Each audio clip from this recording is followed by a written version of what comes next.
If I wasn't acting, I would be a NASA engineer, astronaut. Really? My favorite movie, I think, is Home Alone. I fast a lot. I've done, I think the most I've ever done is 100 hours in food. It's about exhale, not inhale. Leo's great. Really? Leo has my back. Really? Shout out to Leonardo DiCaprio. Yo, Leo, you're a great guy. Last night I had 20 tacos, 3 turkey burgers, 20 steak. I don't know how to read well. I'm being honest. I'm more of a mathematician, like scientist type. I can read a textbook. I can read like how to, form an equation or like, a mathematical principle. I can do calculus. But like reading for me is a little difficult. I've never read a script. I never read a script. I don't read the script. I don't need to know what the script says. I just need to know what my lines are. I'm the guy with the gun who gets the girl, who kisses the girl, who runs from the explosion. Hi guys, we are here with the Hollywood person. So usually I jack up names. I always mispronounce names because I come from Europe. Do you mind telling me how do I say your name? Robert Ri'chard. Ri'chard. So is Andrew your middle name? Yes, it is. So how are you going to say all that exotic stuff, Ri'chard, but miss out on the most beautiful name, Andrew? Andrew is the most handsome name. It's really nice. It is. And they're going to be like, oh my gosh, her again with her religion. Because I literally just spoke about religion for before you came. Because Andrew is the first chosen apostle. Yeah, you know this stuff. Yes, and he was... So are you Eastern Orthodox or are you Catholic? Eastern Orthodox, Eastern Orthodox. Yeah. Okay, cool. So that's actually the most underrated apostle, and he's one of my favorite. And it's actually when I saw your name, I'm like, oh, he got a cool middle name. It's the saint of my country, where I was born, of Romania. Romania. Saint Patron, yeah. I was like, I hear the women in Romania are to die for, so we'll have to do a little... I don't know about looks, but personality, yeah. Dang! Yeah, I keep Shots it 100. fired! Shoot. So I'm going to read a little bio, you guys. Okay. Robert Andrew Ri'chard is an Emmy-winning American actor, producer, and philanthropist. Beyond acting, Robert champions health, wellness, and personal growth, using his platform to inspire purpose-driven living. I like that. That's great. Okay, nice. Sounds good. From child star to a complex creator, he's known for his talent, resilience, and dedication to making a meaningful impact both on and off screen. I love it. It's great. It's accurate. Okay, good. Describe yourself in 3 words. Whew. 3 words. That's a great question. The first thing that came to my mind was weapon. Weapon? Yeah, that was the first word that came. And then the second word that came to my mind was kindness. Huh? And then the third word that probably comes to mind is like ambition, like ferocious. I can be very intense. What? No, those are the 3 words that came to my mind. Ferocious. So. Yeah. Okay. But the first thing, the weapon is, you got to keep your vessel, well oiled. Everyone is a machine. Everyone is a temple, and you have to keep that going. I'm 43 years old now. You are? Yeah, and I'm still young and energetic and can run, jump, and climb and all that kind of stuff. And I try and keep the weapon that is myself. I invest in it all the time. And do you own weapons? Everyone should own weapons. Oh, that's good. Okay, I like that. Yeah, I come from a military family, so... Oh, really? Yeah, my dad's name is Andrew, and he fought in the Korean War, so we've had weapons in our home the whole... Which branch? Army. Okay, nice. I like that. Thank you for your service, sir. Yes, that's right. Nice. Thanks, Dad. That is awesome. So did you actually PCS a lot? Were you... No, my dad, he served in Korea. Oh, so that was... Yeah, that was in the 1950s. My dad's 93. He's probably in better shape than I am. He That's still amazing. does his, dumbbells and walks every day, and still rides his Harley. Okay. I ride my Harley. My Harley's out here in Vegas, so. What? Why are you in Vegas? Were you filming today, or did you? No, I mean, just Vegas is it's one of the best places to be in the world. The hospitality is great. The weather. Cuisine is fantastic. The people are great. It's an international town. Everyone's from all over the world. So, and all the conventions are here. Yeah. just to come? Yeah, I got family here. I got my dad's here, my brother's here, I got uncles here. Okay. Everyone sort of left California. They're out in Nevada now. Okay, so like that's again with the program. They're smart. I like that. Yeah. Oh, I got another. So what brought you to Vegas? PCS here. Okay. Yeah. So I've been married for 19 years. Mm-hmm. And this was the last assignment. My husband was in the Air Force, retired the Air Force. Okay. Okay. And I was like, let's retire here. Okay. I loved it. Yeah. So Vegas has a lot of pockets because there's the Vegas Strip, and then there's downtown, there's Henderson, and there's Summerlin, and there's North Vegas. Like, where have you found your serenity or your life? So the thing is, we bought the house sight unseen when we were still in Virginia. And I told the realtor, a friend of ours, I want to have double lot, I want to have privacy. Cool. But I also don't want to be in the hood. So put me somewhere nice. So I'm in the Southwest, it's next to the, man, I'm so politically correct, never. Like, this is so bad. In the Southwest by the Durango Casino. Okay, yes, so it's not too far. I know it. Yeah. Durango's popular now. Because it has all the great restaurants. It's nice. They have like the steak place and the Mexican place, and then they have that Bel Air bar. Yeah, and it's laid back. Yeah, the pool's nice. There's a little locals only. There's a speakeasy in there. Locals only. Yeah, I like that. Yeah, I don't really do the whole strip thing so much. Yeah, why do I make it about me? This is about you here. Hold on. No, we're opening up. We're opening up. Yeah, I like that. Yeah. The strip and I have a great love-hate relationship. I love the strip. But I've gotten into a lot of trouble hanging out in Vegas. I have a good time. Yeah, because I'm from the heyday. When we got to Vegas, and I'm in my 20s, you could do anything in Las Vegas. You could stand, get naked, do backflips off the bar. And nobody was... No, because there was no cameras, and everyone was cool.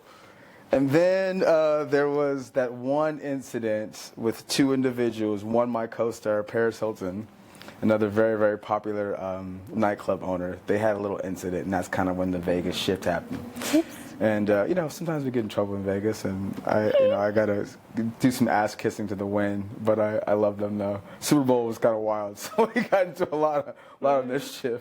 Oh shoot! So yeah, but it's a good town. As long as there are like no heavy drugs or anything like that. No. I'm a lover, not a fighter.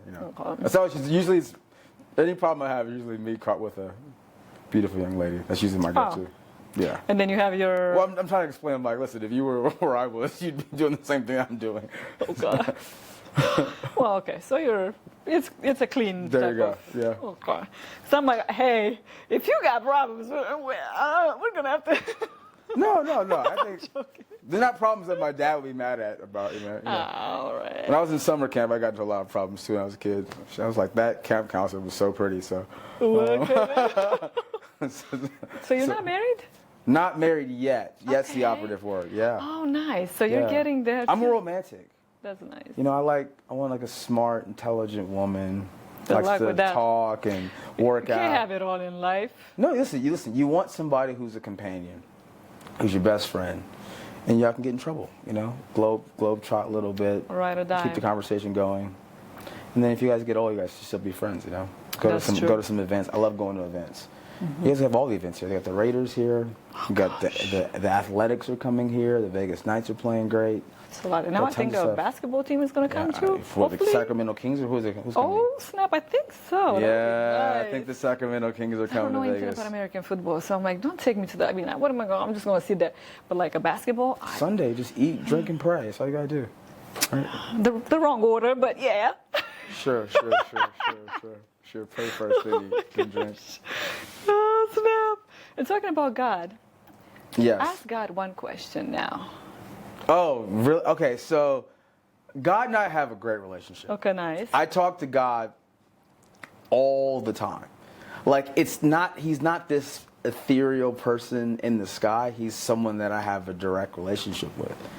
And it's funny how he's a comedian when it comes to how we communicate. His sense of humor. Yeah, he has a great sense of humor. And that's always a reveal of intelligence, so that I know that we have a purposeful, discerning, intelligent God. And, he's watching. He's got his hands in everything that I do. I put God first in everything I do. And what question would you ask him now? I mean, the first question that came to mind was, is keeping it hard helping me grow? But I already know the answer to that question. Do you? Yeah. He's like, what, do you want me to carry the cross for you? I'm like, I'll carry the cross as long as I can. He goes, all right, then that's how you're going to stay healthy. In any realm of my life, whether it's the spirituality part or the relationship part or the ambition part, he's like, if you want me to carry it for you, that means you've tapped out. I'm like, okay, I'll carry it myself. I like that. That is a very good answer. I wasn't expecting that. Yeah, no, That's just a pretty face right here, guys. No, I've been all across the world now. I've been to 60 countries. I haven't been to Romania yet, but that's next. You've got to. Yeah, for sure. I mean, don't go there if you're in a relationship, because you're gonna come back with some type of lady. Oh, that's how that works. Because you guys like black men? Is that why? Oh, yeah. Usually we're... What is it? Yeah, it's true. It's true. But what is important to you in a relationship? I think a man needs to be respected, and women, usually that feminine side, they need to feel desired. Okay. So if the man just kind of like looks around and how you gonna want me to respect you if you're not? So it's kind of a two-way street. Yeah. Okay. When you said respect, I was thinking I should stop spanking the girls, but whatever. Sorry. If she's into that kind of stuff. If she's into that, I mean, hey, to his own. Okay. Yeah. And how were you as a child? Like, tell me about your childhood. What made you? When did you know you wanted to become an actor? It's funny because I think that I'm still learning how to be an actor. I mean, I love the craft. No, well, I mean that honestly. I love the craft of acting. Yeah. I love being on set. I love the teamwork. I have more of a sports frame of mind in general. So I think of it like when we go on set, it's like, we're all here together and one collective goal and knock out the call sheet. But I think there's a part of the business now that is like the marketing of yourself. That is the key. And that is like a big, big key. So you got to have your name everywhere and take photos everywhere. And I'm still learning how to do that. Because I was shy as a kid. Really? A little bit more of an introvert. Really? Yeah, I mean, I know how to talk to people because I can speak up. But internally, though, I know that it's like, okay, here we go. How do you feel? You're now ambivert, or do you feel like you're more? I'm still an introvert, okay, but I come alive on camera. Okay, that's like the place that I feel the most comfortable and at home. Oh, wow, okay. Probably because I spent so many hours on camera. I've done over 100,000 hours on television now. It's crazy. It's a lot. Crazy. It's a lot of work. Wow. So this is like, on set is kind of my home. But like if I go out into public, in general, I like people. So I like, I'm out here hugging grandparents and kissing babies and, FaceTiming everybody's relatives. Maybe you should go into politics. You're doing all that. Maybe I should enter politics. Kissing babies and all that shit. Yeah, it's usually how it goes, right? I mean, America right now, we probably need some good people who can flip this pancake over because it's burning on one side. Yes, badly. Yes. Oh my, yeah. We're here in Vegas this week, and I hear that like the government shutdown is interfering with a lot of people's flights. Yes. And that's not really like some first world stuff. So. It's not, but still, the economy. Yeah, we can feel it out here. Yeah, I can probably feel it everywhere. Yeah, especially in a touristic city. Yep, oil your guns. Man. But usually during the podcast, what I do, I ask my audience to provide me with some questions, and I pick the top 4 or 5. Okay. So now I have 4 questions. First one is Clara. Okay. Clara. Okay. Sorry. When you take on a new role, where do you start? What's your process for building a character from inside out? That's great. That's awesome. So the first thing that I do is I make my characters physical. So I try and think of like this character, like if they were an animal in the jungle, like build that animal. So some characters tend to be more owls, some characters tend to be more, like lions. It depends. So I sort of built the physicality out of my character first, and then I become very, very surgical with like what's written down. So I think of the scripts, like the what's written on the page, as like sheet music. So my idea of my approach is to be the same way that a cellist or a violin player or a pianist is going to play the music that is on the sheet. That is my job. And what I found is that a lot of the emotion that I need to transfer through the lens is written in the definitive of those words and that punctuation. So like if you go to a concerto and the conductor is there and they're playing the notes, that is the emotion where people are touched. And I lean to that verbatim of the lines, and then I build my subtext, sort of like what's being said under what's being said. That's good. And then I focus really on intention, and then I really think of the universal component of these stories that we make. People are living these stories 1,000 times a day, and I want to relate to the person watching it where they see what they're going through me and my characters. And then I put God into every single character that I do. And then there's a certain level of physicality, like the body language of my characters, that I get really into. And that transformation is important to me. And then the urgency. Because like the train should be moving. When you're watching a project, especially mine, it should never be boring. And I just got some really cool analytics back. The last movie I did was 2 hours and 35 minutes. And the average watch time was 2 hours and 30 minutes. It means people are watching my movies end to end. 800 million watch hours was it's a big number. So people are watching my stuff and they're like, oh, I enjoy it. And I think it's because I'm keeping the train moving the entire time. And then, I'm ready to sort of like go head to head with any of the actors that's out there. The people who have won all the Academy Awards and the people who are the new people who are the best. I could totally see you in one of those. Yeah, I've had some great stuff and some great people that I've worked with. But I'm just like, I'm hungry for more. So what were that like part is your for me is favorite? very ferocious. Yeah, the ferocious part is coming up. What were like the best, like your favorite people you work with? Everyone loves Sam Jackson, and I love Sam. Sam had my back.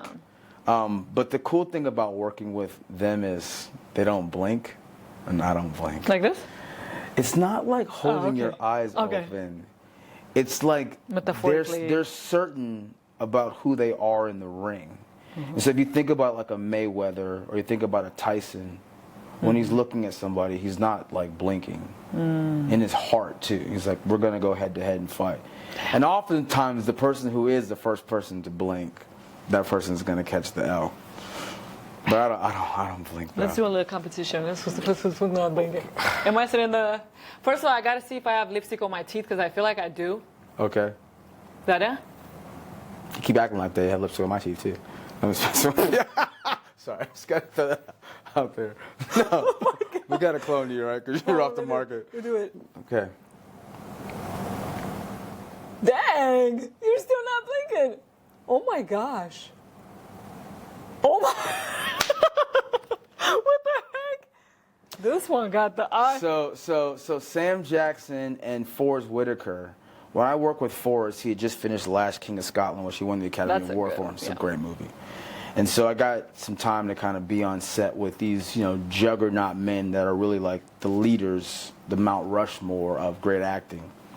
And that's a lot of fun for me. That is, yeah. I want to do a project with Daniel Day-Lewis. Kind of want to.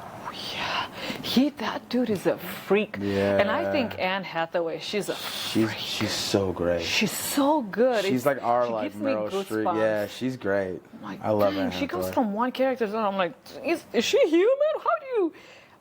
I am so impressed by that. My next movie our television show that I have coming out, it's called Dope Unit. It's on AMC. Okay. And I play a character named Zeke Williams. And I like the design of that character. He's like got a really close relationship with his firearm, with his gun. And in the process before I got the role, I reached out to the writer, and he told me, "You're never gonna play Zeke." Because? And I was like, Hater. And I said, "Oh, okay. I love a challenge." So I did a full transformation, shaved my head bald, worked out every single day. I was doing like 900 pull-ups a day. And he just texted me the other day, and he's like, "I'm in the editing room and I'm watching your performance." And he's like, Crushing it. "You're the most captivating thing in this television show." And I was like, that's an honor. And I really kind of put it up to God. I was just like, "God, I want to transform for this part." And in the first frame when you see him, it's like you're not even watching me. It's so cool. And I like for that to When be... is it coming out? It comes out this March 20, nice. 2026. But I like that when I sort of like see my characters walk across screen. For me not to like not cool. recognize myself. That's cool. That's very cool. And do you go to like the movie theater? And Well, I don't really watch my stuff, but when I see, because I don't want to get too in my head. narcissistic? That too.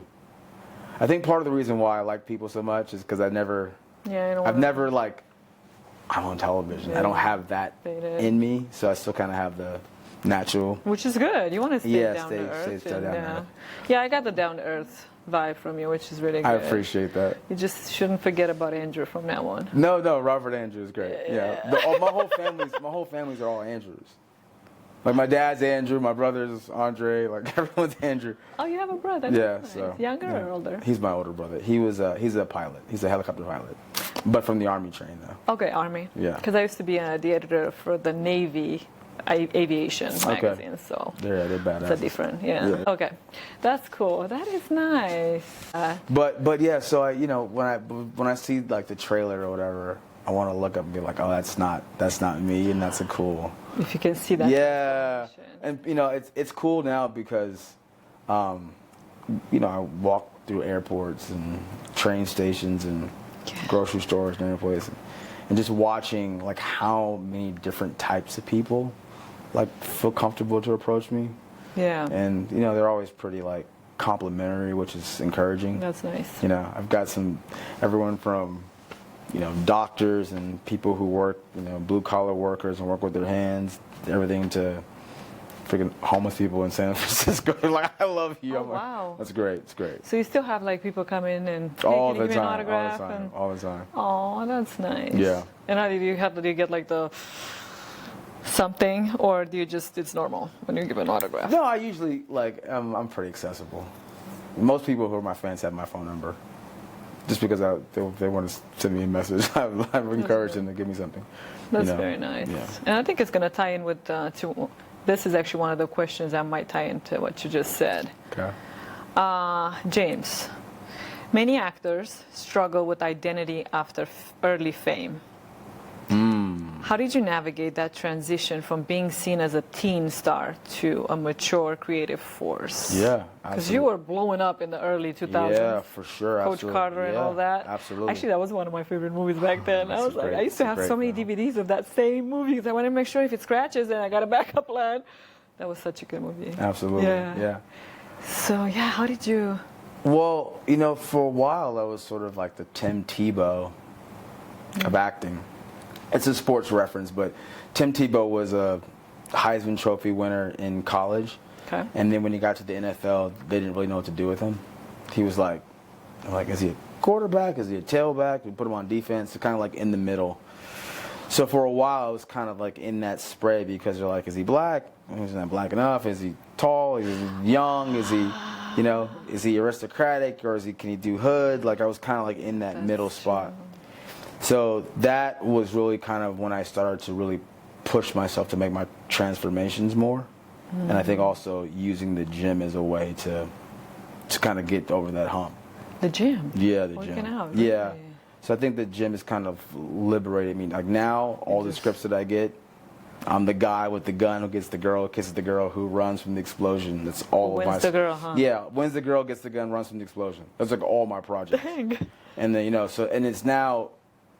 It's interesting because, the project's now like, you're the leading man of this this project, first on the call sheet. My last 11 projects, 12 projects now. Oh, wow. First on the call sheet. So it's cool to have that transformation to go from like the young, right, popular, actor to now this new era where it's just beginning. I got a lot of energy for it. That's very good. Yeah, you're very charismatic and you like have a lot of.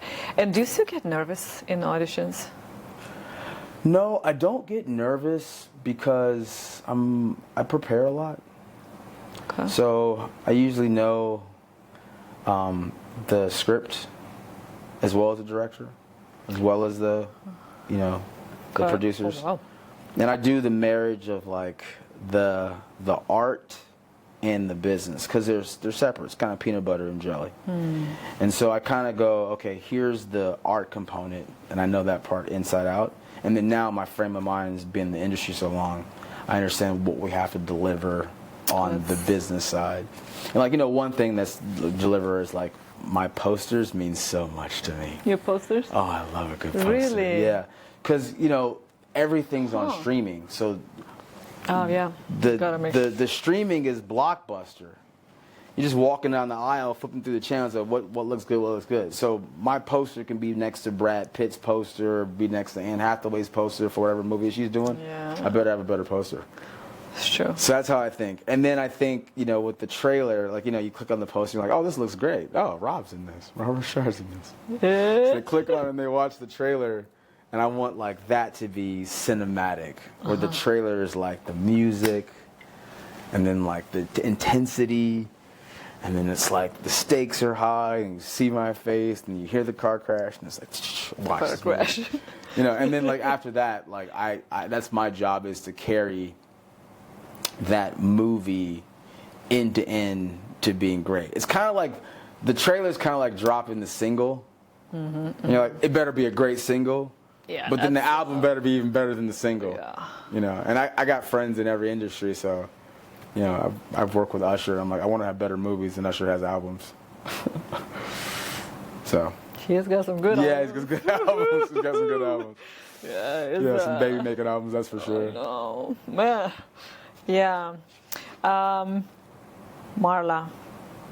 Here's one from Marla. Okay. You like Marla? Yeah. She always has, let me see. How do you deal with criticism, whether from directors, audiences, or your own inner voice? Criticism?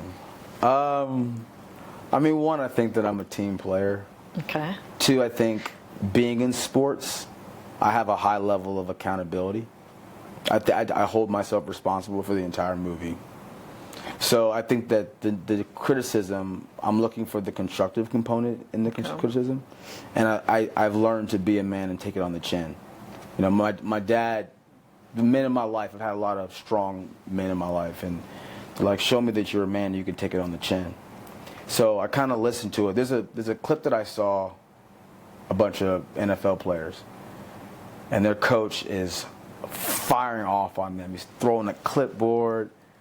And, he's like saying curse words and punching the air and, hitting somebody in the helmet. And like all the strong players just kind of just say, yes, coach, yes, coach, yes, coach. Yeah. And I think about really like MJ, Michael Jordan, being that great of a player and still having to listen to Phil Jackson, listen to his coach. That's crazy. And he was a great student. So I kind of think that in my frame of mind, like when I'm talking to my director or talking to people who are in charge, trying to just like listen and take it on the chin. Sometimes I am vocal about it because the reason why I'm vocal about it is I'm defending the people watching the movie. I know I got 64,000 numbers in my phone. I know a lot of people, and I interact with people all day long. So I see people come from every walks of life, every race, every background, every economic class. So they're in my mind when I'm making the movie. And so some of my notes are specific, going like, let's continue to cast a wide net so that everyone watches and enjoys it. And then let's have the specificity in what we're doing so that it's not arbitrary.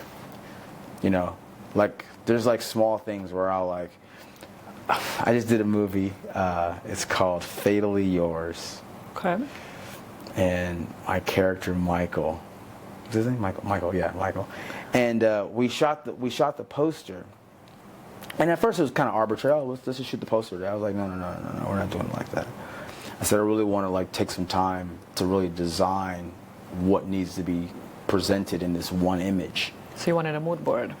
Yeah, and I really kind of drew it out, and when we were done with it, I had all the elements that I thought were important, which was you have this strong jaw. Like I took ice baths for like 4 days, ran every morning, went to the gym every morning, so I had this really angular sort of jaw. So I'm playing a surgeon.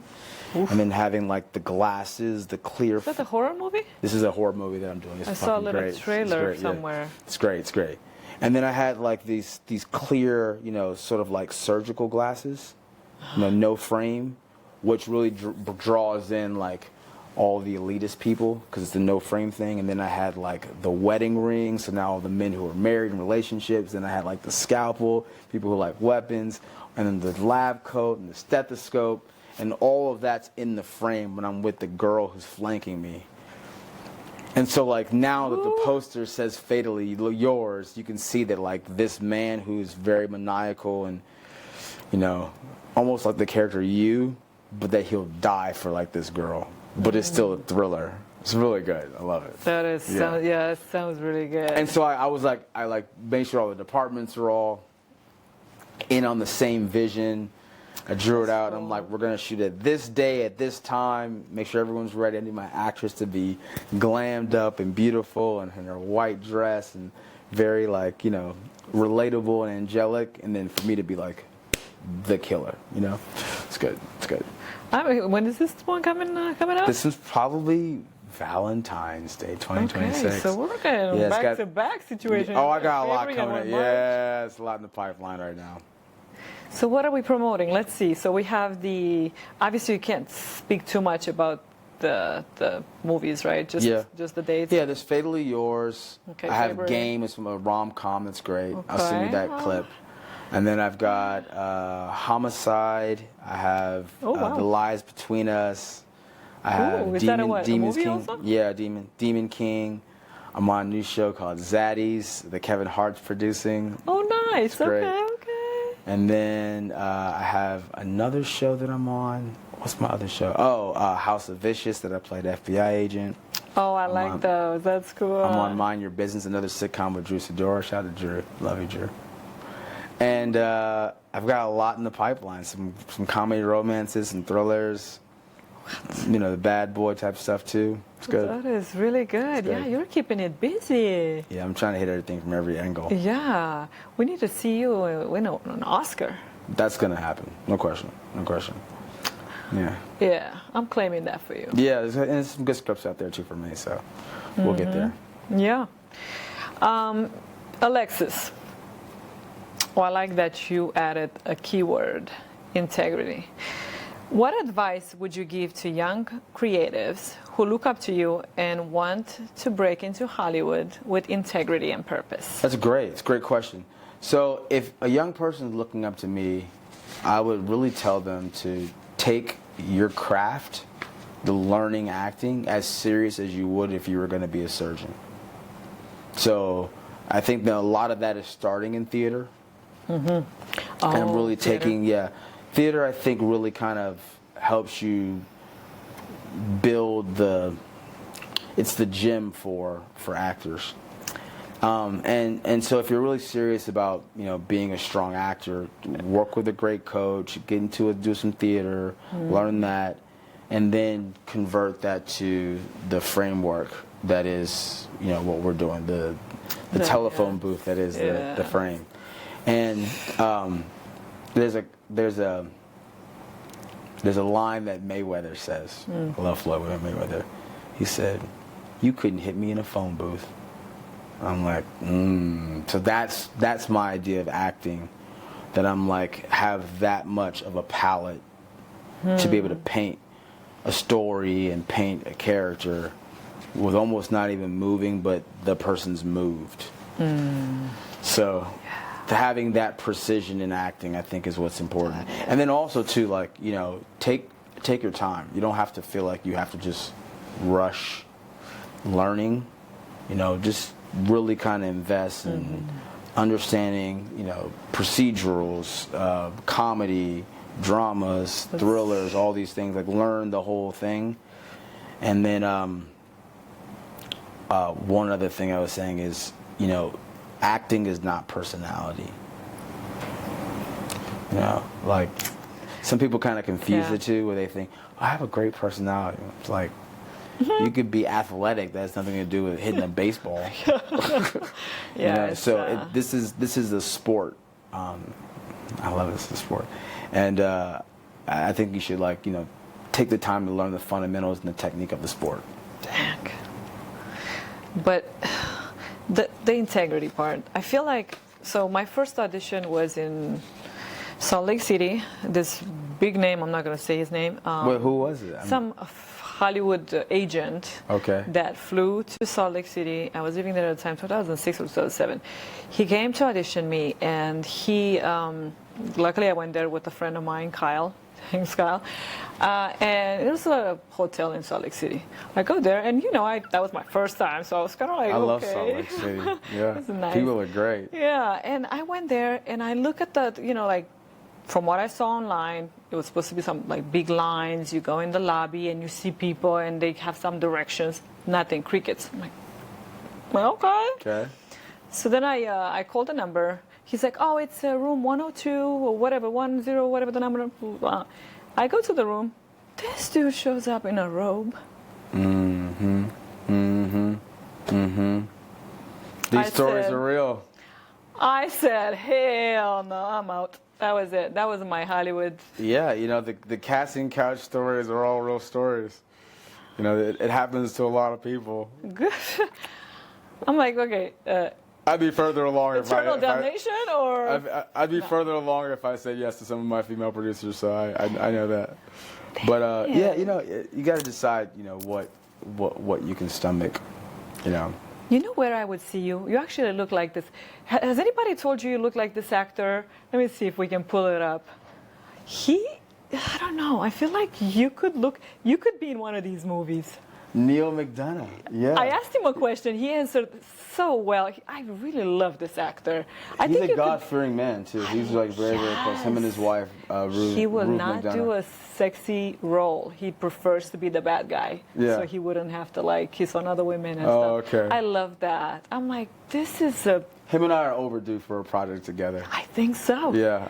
You could be his son in a movie. Neil and I've been associated with Neil probably for my whole career, probably 30 years. So people do say you look like him.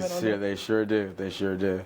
I think he's a great, fine actor, and we've worked with a lot of the same people. He's worked with a great director named Anton Cropper, and we work with a lot of other people together too. And I think at some point we're gonna get that accomplished. Yeah, I think. Yeah, he's a good man. All of his interviews mention me too. Really? Yeah, I just watched him on Fox on a television show, and they go the last question. He goes, "Oh, I know what the question is," and they're like, "Is Robert Ri'chard your?" He goes, "Yeah, it's like my TV That's son." So cool! Oh my gosh, I would totally watch that. And I rarely watch TV. Yeah, I want to do something with guns. He loves the gunslinging stuff. I like the gunslinging stuff too. So I want to do a gunslinger movie with him. Western. Yeah, Western sounds good. Nice. Yeah, I look good in cowboy hats. So. That's all. And do you actually you're a good shooter?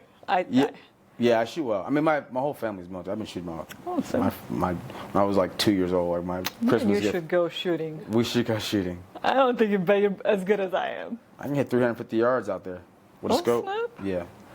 Yeah, that's like 3.5 football fields. I can do that at Twilight. So you know what I'm saying? If you listen, I'm a very competitive person in general. So you give me a target at 50 or 100 yards, I'm gonna be hitting that the whole time. Ping, ping, ping, ping, ping. And what are you shooting? Doesn't matter. Rifle, ARs, doesn't matter. Handguns, doesn't matter. I can shoot them all. But if we extend the distance of the target to about 200 yards. You got good vision. Oh yeah, I got probably better vision than 20/20 vision. So I can see. Okay, you probably got me because now my vision is not that good. I work on the computer. Carrots. You gotta eat carrots and all that kind of shit. I know. Okay, these are respond with yes and no only. Okay. Do you believe in UFOs? Yes. Is it ever justifiable to tell a lie? Yes, the perfect lie. Do you believe in climate change? Climate change? No, that's not real. Is climate change primarily caused by human activity? Humans are parasites. No, climate change is caused by Earth. Do you think do you think the education system needs reform? Absolutely, yes. I'm with you. I'm with you on that. Should the death penalty be abolished? The death penalty. 2 wrongs don't make a right. Yes, you need to abolish the death penalty. 2 wrongs don't make a right. Should we have separate jails for trans people? That's a deep question. I'm not very knowledgeable on that. I'd have to educate myself a little bit more about that. I think safety is important for everybody. You can pass 3. No, but I think that's a really good question. So, I think safety is important for everybody. You know, let's say you do something bad, and you know you're taking out a civility. Mm-hmm. I don't think that your life should be threatened every single day because of one's pursuit of happiness and individual preference. You know, I'm close to God, so I definitely understand where my religion lies. But you also have to be a human being. And you have to be able to listen. I think real intelligence is to be able to listen to people. And I don't know what someone's going through. But if I imagine anybody who does something that maybe deviates from their nature, there's probably some trauma there. You know? And so I think the question is more of trying to listen to people to understand, you know, can they meet themselves at where the thing happened? And then is there a path to resolution for that?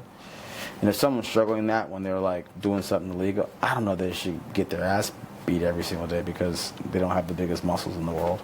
Yeah. You know, or having a hormonal imbalance. I don't know about that. You know. So. Is technology doing more harm than good? Technology is hooking things up, but they're using it in the wrong way.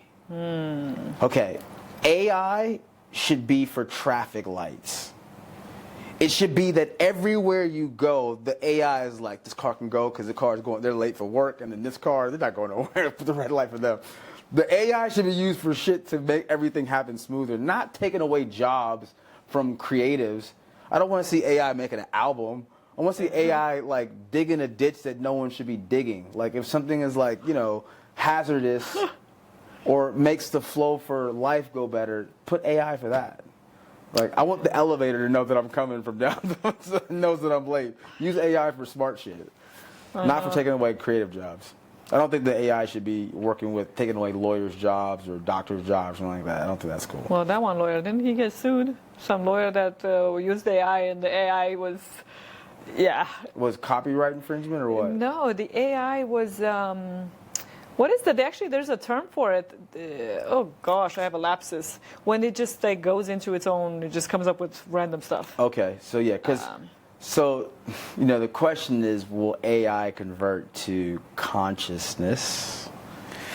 You know, because right now, I guess, if you asked an AI, are you sentient? It would say that it's not sentient. But there's going to be a conversion, right?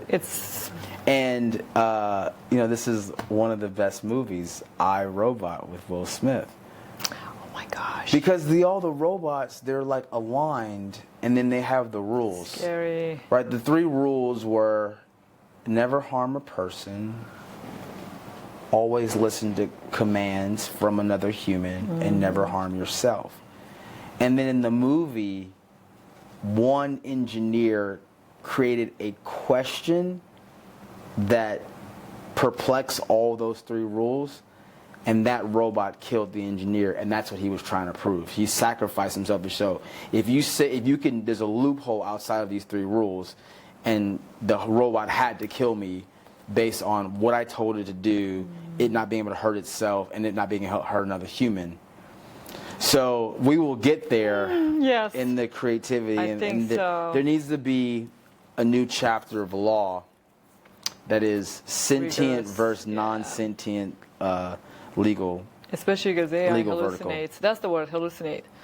So and if you teach AI that humans are bad, and AI doesn't have any sympathy, they don't have, so that's another problem that we're dealing with because we don't really know how we're being perceived by these. So this is anyway. You know, human beings are creating bionuclear weapons and viruses, and I'm like, come on, can we just take a little better care of each other? You know, move the thing in the positive direction. Greed. Yeah, you know, everything is kind of on the pursuit of infinite wealth, now, which I think makes anything lopsided. Usually lopsided things don't work well as a tool. Is it ethical to eat meat? Is it ethical to eat meat? That's a deep question. I'm a deep person. Yeah, I like that. Because the question is the ethics. Like, Yep. Human beings have incisors, so it's the teeth that's designed to chew meat. And then we also have the molars, which are designed to chew vegetables. So I would suggest that biologically we might be omnivores, that we could eat all the things. But ethical? Well, and I think in life you should learn how to earn your reward. So I think it's a different thing than going out and going head to head with any animal and earning it yourself versus the sort of more non-ethical sort of slaughter type places that are really kind of really hurting the livestock. And it's you're serving two agendas too. There's the sentient of and the soul of the animals, which is real, and then people eat too in America. People eat globally. I think it's a bigger issue of just the overconsumption of food in America versus everywhere else. Oh gosh, yeah. Yeah, but I know that all the powers in the vegetables. I know that. That's for all the Oh yeah. I tend to eat a pretty balanced diet. Okay. I know that things that grow out of the ground are really healthy for you. I know that mollusks are very, very healthy for you too. So like mussels and clams and all that kind of stuff. But people like their stuff. I think I heard shrimp is really bad if you have high cholesterol. Really? Shrimp is that's gonna put your cholesterol. Well, I mean, you should be cleaning your food too. If I buy a bunch of shrimp, I'm gonna put it in a colander, run it through. Yeah. I'm gonna soak it. When you soak it, a lot of that sodium, that's preservative sodium, will come out. Rinse it off. Do that 6 or 7 times. Now you're getting just to a very healthier protein, so that you can keep a clean balance inside. You like the seafood, the bottom of the ocean stuff? Yeah, I think crustaceans are great. Crustaceans, yeah, you like them? Yeah, for sure. Who doesn't love a good lobster or some crab? I like a Alaskan king crab is not bad. You can't be with a Jewish woman then.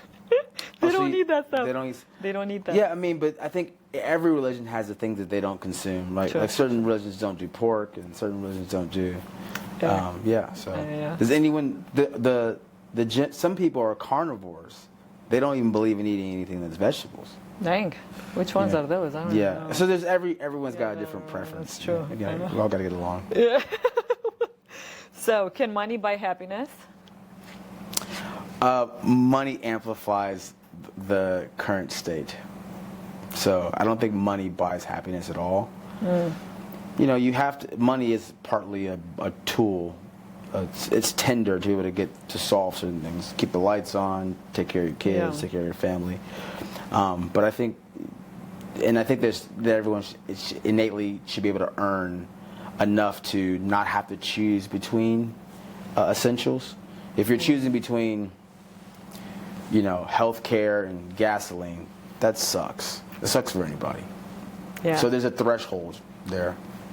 But there's a statistic that it's a little dated, but that a person who makes $60,000 a year and a person who makes $60 million a year, the happiness is negligible between the two. Dang. So in that sense, I would say, just who you are and who you get along with. People need people, and to be loved, I think, is the most important thing. We're a companion-based species, so we need one another. And sometimes I think that the arrogance of money can be actually repelling people away from you, which is you're never going to be happy if that's the case. Yeah, and that's the problem. A lot of people just become arrogant. Yes, they do. Is it possible to achieve world peace? I believe that. The pendulum swings, far and wide. But I think that at some point, we will all be humbled. We'll all be brought to our knees. And when that happens, I think there'll be no choice but to actually unify. Thank you. Yeah. You know, certain things bring people together. Music is great. Yeah, I agree. Right? You know, you go to these concerts and places and festivals, and people are kind of really united and there for peace. So maybe we just need to play more music. But there's also, you know, there's a lot coming in the our forecast of life is going to be crazy. And I think we're all going to be humbled. So, you know, stay close to God, stay fit, keep your family close. It's very important. Whew. I don't know why, but that hit deep. Yeah. Let's play some games. Okay. This or that? Yep. Movie or TV show? Ooh, that's a good question. Fuck, TV show! Woohoo! Being a billionaire that nobody recognizes, or being famous with a lot of debt? I'll be famous with a lot of debt. Really? Yeah, I get the whole billionaire thing, but I know a lot of private billionaires.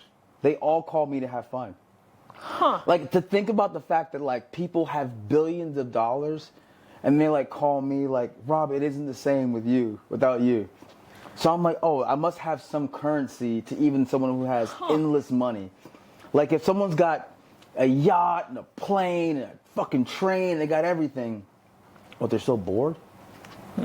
Right? So I know the value of fame. Well, because I think that I'm a billionaire in health. Like, I know people who are sick who have a lot of money. They would give me $1 billion easily for my body. So But I mean, you can be healthy without being famous. No, but I'm saying is that there's a certain currency that is health, and that rent's due every single day. And it doesn't matter, like, when I go through the world, I feel like invincible. Nothing is out of my realm. But that's because I have a sharp mind and a sharp body and a sharp purpose.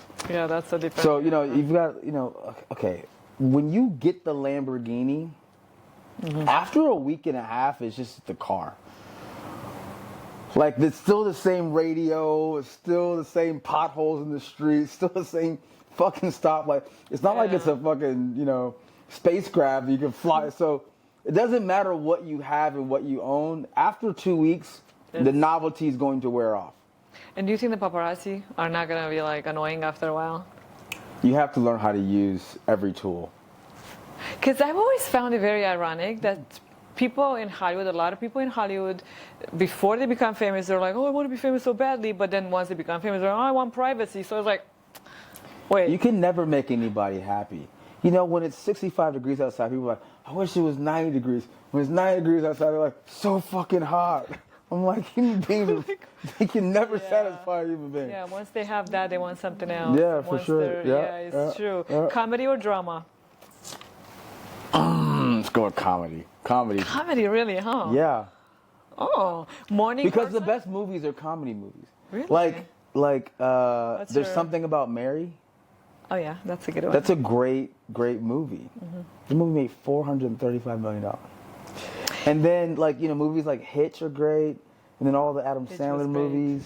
Comedies, people love comedies. Yeah. They love the dramas they watch one time, but the comedies they watch over and over again. Home Alone, that's a comedy. Still, yeah. Every Christmas, let's put on Home Alone. Yeah. If you're at a backyard barbecue and it's 4th of July, Yeah, but and How to Lose a Guy in 10 Days comes on, everyone's like, just leave it on. So the comedies, they have more residual, like, perpetual tale. They're like, oh, that's the same comedy from 25 years ago. People are still going to watch it. so your favorite movie is a comedy? My favorite movie, I think, is Home Alone. Home Alone, really? It's a great fucking movie. Yeah. The music's great. I think you grew up in the 80, you're 85, right? 83? Oh, yeah. Right? Like, Which Home Alone? First one? the first one is the Classic. best. I mean, the second one's great, too. The second one has Donald Trump in there. He's the president. But the first one, he goes, are you guys done, or are you thirsty for more? They got great lines in this movie. Yeah. But it's, you know, that movie is iconic. And everyone it's like a Mariah Carey album, Christmas album. Yeah. It's like he's going to watch it every year.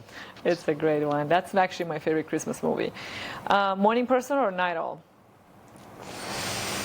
Yeah, I'm a night guy. Really? Yeah, I come Because your on. ass wakes up so early to go into that I know. I gym. get up so Oh early. my gosh. I get up early said- because my brother is trying to outdo me. Oh, He's you're trying to be a competitive better. now. Yeah, he's trying to be a better weapon than I am. So I know that he's up. That's what gets me up. But the nighttime, like right when that sun sets and the vampire in me comes out, I'm like, oh yeah, let's get to it. Talking about vampires, did I tell you I'm actually related to Vlad Tepes? Oh wow, absolutely. Yeah. I have a vampire franchise being written for me, so I'm excited about Oh it. my gosh, really? It's called Daywalker. Oh my god. Oh, it's so good too. Because people will say like I'm out all night, and then how do you get up so early? I'm like, I'm a daywalker. Oh, that's cool. Ah. Next year, you gonna film it? Yeah, they wrote it. It's really it's in that fantasy action world. That's cool. It's also a love story. Everyone loves a good I love love story. that, yeah. Gotta have a girl. Right, If you need an actress, I'm yeah, right here. fight sequence. Yeah, love it. Oh, actor or producer? If you had to pick one. Ooh, I mean, I have to say actor because I don't want to. I have to be on camera. Really? Yeah, like I know how to wear a producer's hat, but that is like coaching boxing, which is different than being in the ring and being the animal. So I don't want to be the person who's You're like, still too yeah, vibrant I'm for still it. too, Yeah. I'm Full like, of life. Get me in there. I can do it. Yeah. Because I don't think that I'd ever be able to sit on the sidelines and watch someone else do what I am ferocious at doing. Like even in my love scenes, like all of my actresses are like, oh my God, I'm falling in love with you. I'm like, you better be. You better not. You better be. Because you want the chemistry. I want that glue. That glue. Yeah. You want it to be real. Yeah, no, it's important, I try and push all of my teammates, everyone on camera with me, to have it where it bleeds a little bit off the frame, so that there's like that, Maybe that's why I didn't make it into. I would probably be like, what's his face there? Well, I'm not trying to, impose on anyone's, personal life and personal space. But specifically with my actresses, I take care of them. I make sure they have their favorite drink, favorite food, their robe, always have their chair. The makeup person is so kind and sweet. Oh my God. Music on when they're going out there. I just make sure the whole thing is like taking care of them. Like if you're on set with me, you're gonna be like, he takes care of me. That's nice. And even if that's just the big brother laying to me, not just I want them to feel always safe with me, so that when we're in the scenes, they can kind of like let go, knowing like he's gonna catch me. Yeah. So. That's very cool. Beach vacation or mountain retreat? Oh, that's really good. I'm gonna go with beach only because of like the sunshine. But the activity on mountains is more fun. There's like snowboarding, snowmobiles. The fireplace. You can fireplace, bike riding. There's more opportunity to show the man shake in the mountain. Especially when the snow comes out. Fighting the bear. Yeah, and then the jacuzzi after the day. Yeah. Oh, it's so good. Beach is like more my type, but like even the mountains is more like bourbon, whiskey, glass of How about red Lake wine. Tahoe? Oh my God. Because that has both water. I love Lake Tahoe. I used to work there. I need to buy a house there. Yeah, we should do like a place in North Star together or something. Yeah, it's pretty up there.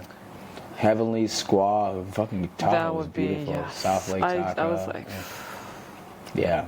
Reno's fun too. You ever go to Reno? Uh-uh.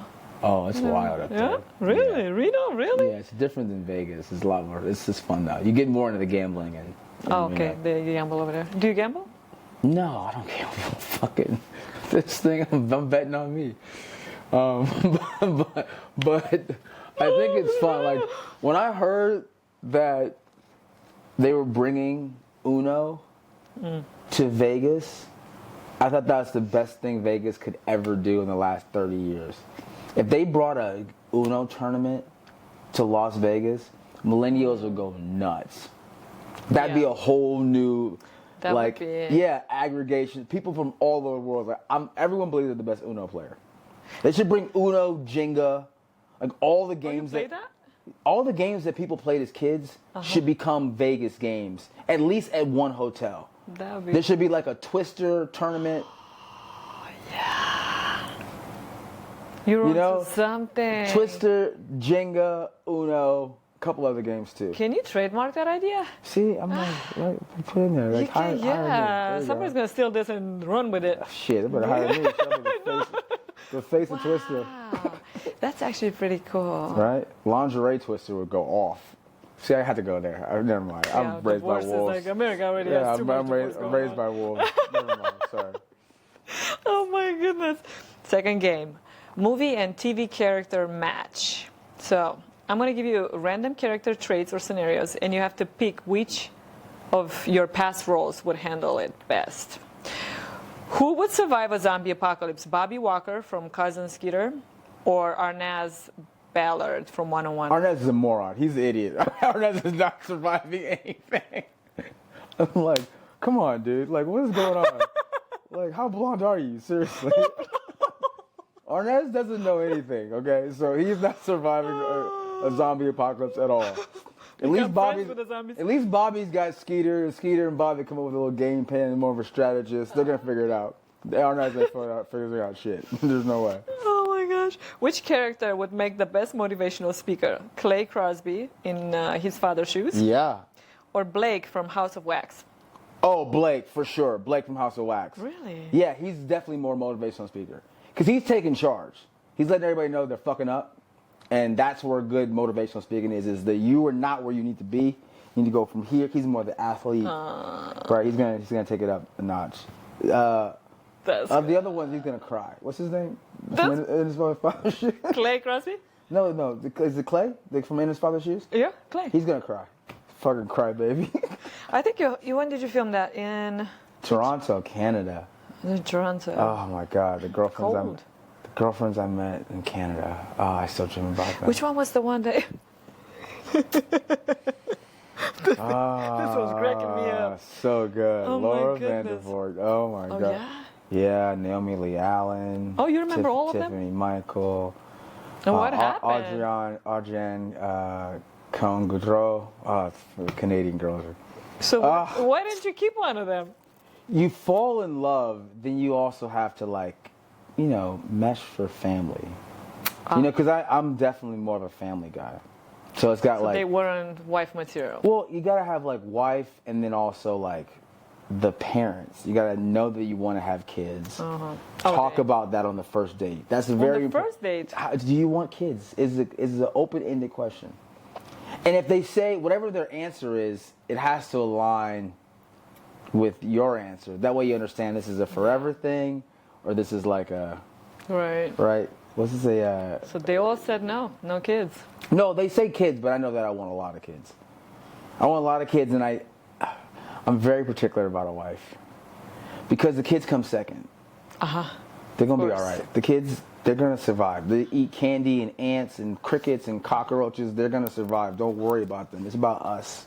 Okay, let the motherfuckers survive. Right, because when they go to college, they're done with us. They're like, I want to find my own person. So you got to have it where you understand we're going to raise these things. Put them to work. Your future kids are going to after all that love and nourishment, all right, get out of here. It's back to me and you. Yeah. You want to have a life with your companion. It's talking about that in the Bible. Did that. Oh my gosh, these two are looking at me like, literally, that's what I'm. Yeah, it's a covenant. Talking about that in the Bible. It's a covenant. It's crazy because this conversation I had with them before the podcast. It's true. It is. The way it works is. I'm sorry, guys. There's a covenant, and so the covenant is like the man and the woman are at the bottom of the triangle, and then God is at the top, and the closer you guys both get to God, the closer you get to each other. So that's the relationship. Yeah. And then the kids ain't a part of that, so fuck them Rugrats. No. But you gotta raise them to be free thinkers. Of course, you know, and to be functional. God-loving and and functional. And, God-fearing. Yeah, not go to jail and not get somebody pregnant in high school. No, you gotta do your best. You have to make sure your kids are educated, kind, and like smart working, not hard working. It's gonna be a little difficult in this country where only 75% of the people know how to read, and out of 75%, only 54% read at 6th grade level. I can't read, so I get that. No, you can, because you can freaking. I'm gonna get you reading in a little bit. No, listen, I don't know how to read well. I'm being honest. I'm more of a mathematician, like scientist type. I can read a textbook.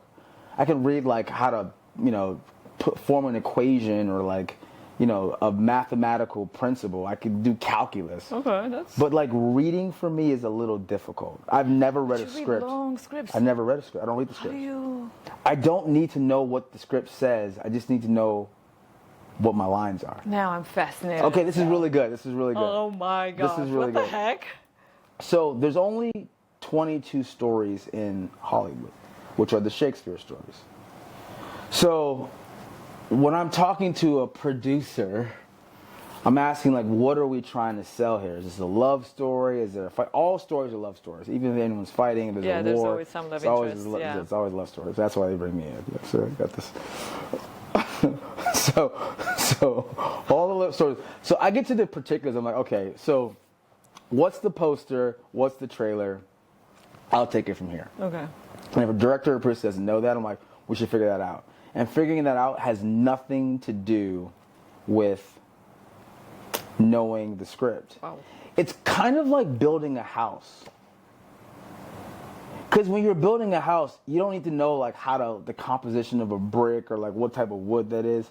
It's just like, is there curb appeal? Like when you drive by, are the lights on? Is the grass green? Is the door an awkward color? White, red, whatever the color of the door is. And then when you go in, it's like, is the kitchen clean for the wife? Is the closet big for the wife? Is the bathrooms nice for the wife? What about the structure? Is the solid enough? Is the foundation strong? Well, they should be taking care of that. Like the crew, right? Concrete, brick, asphalt, wood, whatever the composition of the house is. But there should be permits for that. That's not my job. I got you. So I just got to sell the real estate, which is, it looks nice from the outside. It's 5 bedrooms, 4.5 bath. It's got a pool outside. That's my job, just to make sure that I sell the vision. And I don't need to know the script for that. It's so crazy because every time I give an example, I always defer to real estate. All my examples are always real estate. Mine's are sports usually. Yeah, mine's are sports too, but real estate. Speaking my language, maybe, because I sell real estate on television. Like, mine's is intellectual property. So, like, but the example was good. When you're looking for a movie, you're looking for a vacation, you're looking for an escape. You're like, is this a mountain movie? Is this a beach movie? Is this a city movie? Yeah. So is it a rural movie, a farm? So I got to sell that real estate. The vision, Yeah. That's what, I like it. So my posters are that's my one sheet, my curb appeal. It's got to be like, oh, this house looks great. And then you walk inside and it's like, oh my God, the foyer looks incredible. The foyer. So what about, oh my God. So you're talking about the curb appeal. Okay, so you obviously care about how you look, you work out and all that. And you mentioned the wife has to be very specific. You're very specific. Yes. Just describe this specific. Smart. Okay. Is probably the most important thing. Okay. But sweet is really the most important thing. Okay. Because you're going to interact with people. So like the kindness of the heart, like I need my wife to know that we're going to interact with hundreds of thousands, millions of people throughout our life. And I can't ever be like, another person. She's got to be really sweet. Like giving and caring. Yeah, for sure. Both for like my immediate family, like my father's got to love her, my mom's got to love her, my sister's got to love her, my brother's got to love her. So sweet's very, very important. Smart is how we relate, right? Yeah. And then sexy. Okay. Yeah. And sexy's endless, Blonde. It doesn't matter. Oh, it doesn't matter. No, it's just no. It doesn't have to be. I don't know why I pictured you with like some blonde, something. No, I just with whatever her best feature is. That's what I'm the most attracted to. Okay. So she can have great butt or great hands or You know, you have great eyelashes. Great hands. Great eyelashes. I don't give a shit. Whatever her best feature is. But smart and sweet is important. Yeah. Yeah. What if she's smarter than you? I hope so. You hope so? Yeah. Would you feel a little bit like No, eclipsed? I'm very confident. I don't subscribe to be smart. I'm like the guy. Okay, you know I'm your the cute one. Oh God! I need to be smart. Just broke a nail. I love you. Oh my I'm gosh! just gonna, you know. So yeah. All my characters are dumb for a reason. They're like, oh yeah. Oh Lord, which character would throw the best party? Damian Carter. Oh yeah. Okay. Oh yeah, okay. Coach Carter, or Darren Bernard from Kinky. Oh, okay. He would throw a very private party. That's a good private party. That's a masquerade party. Damien's gonna throw the better party. I'm gonna tell you why. The pool. The pool. Listen. The pool. we got in so much trouble on that day. We had been together for 6 months, and it was like the last day of shooting, and we broke every rule that you could break, and production was so angry with us. But the girls, they loved it. They loved it. Like, oh, you guys are just bad boys. They partied with us for probably the next, 2 years after that. All the girls mentioned. Yeah, they were like, we're hooked on you guys. And we had Channing, too, so that didn't make it. You know, Yeah. Yeah. But Channing had me, so obviously. Are you guys still friends? I don't see Channing as much now because, you go through Yeah. the life stuff. He was married. And Married, yeah. divorced. See, that's the whole sinusoidal. That's a math word. Very up and down, ebb and flow is the synonym for that. But a very sinusoidal roller coaster when you're going through matrimony and then divorce. I don't believe in divorce is real. I don't believe in it as an option for true connection. I think you got to figure it out. Your word needs to be your bond. So if you're sitting in front of God saying you're going to vow to be with this person for better or worse, well, here's the worst part. Show that you have some steadfast and you can for sick or for poor, this is the person who's now sick.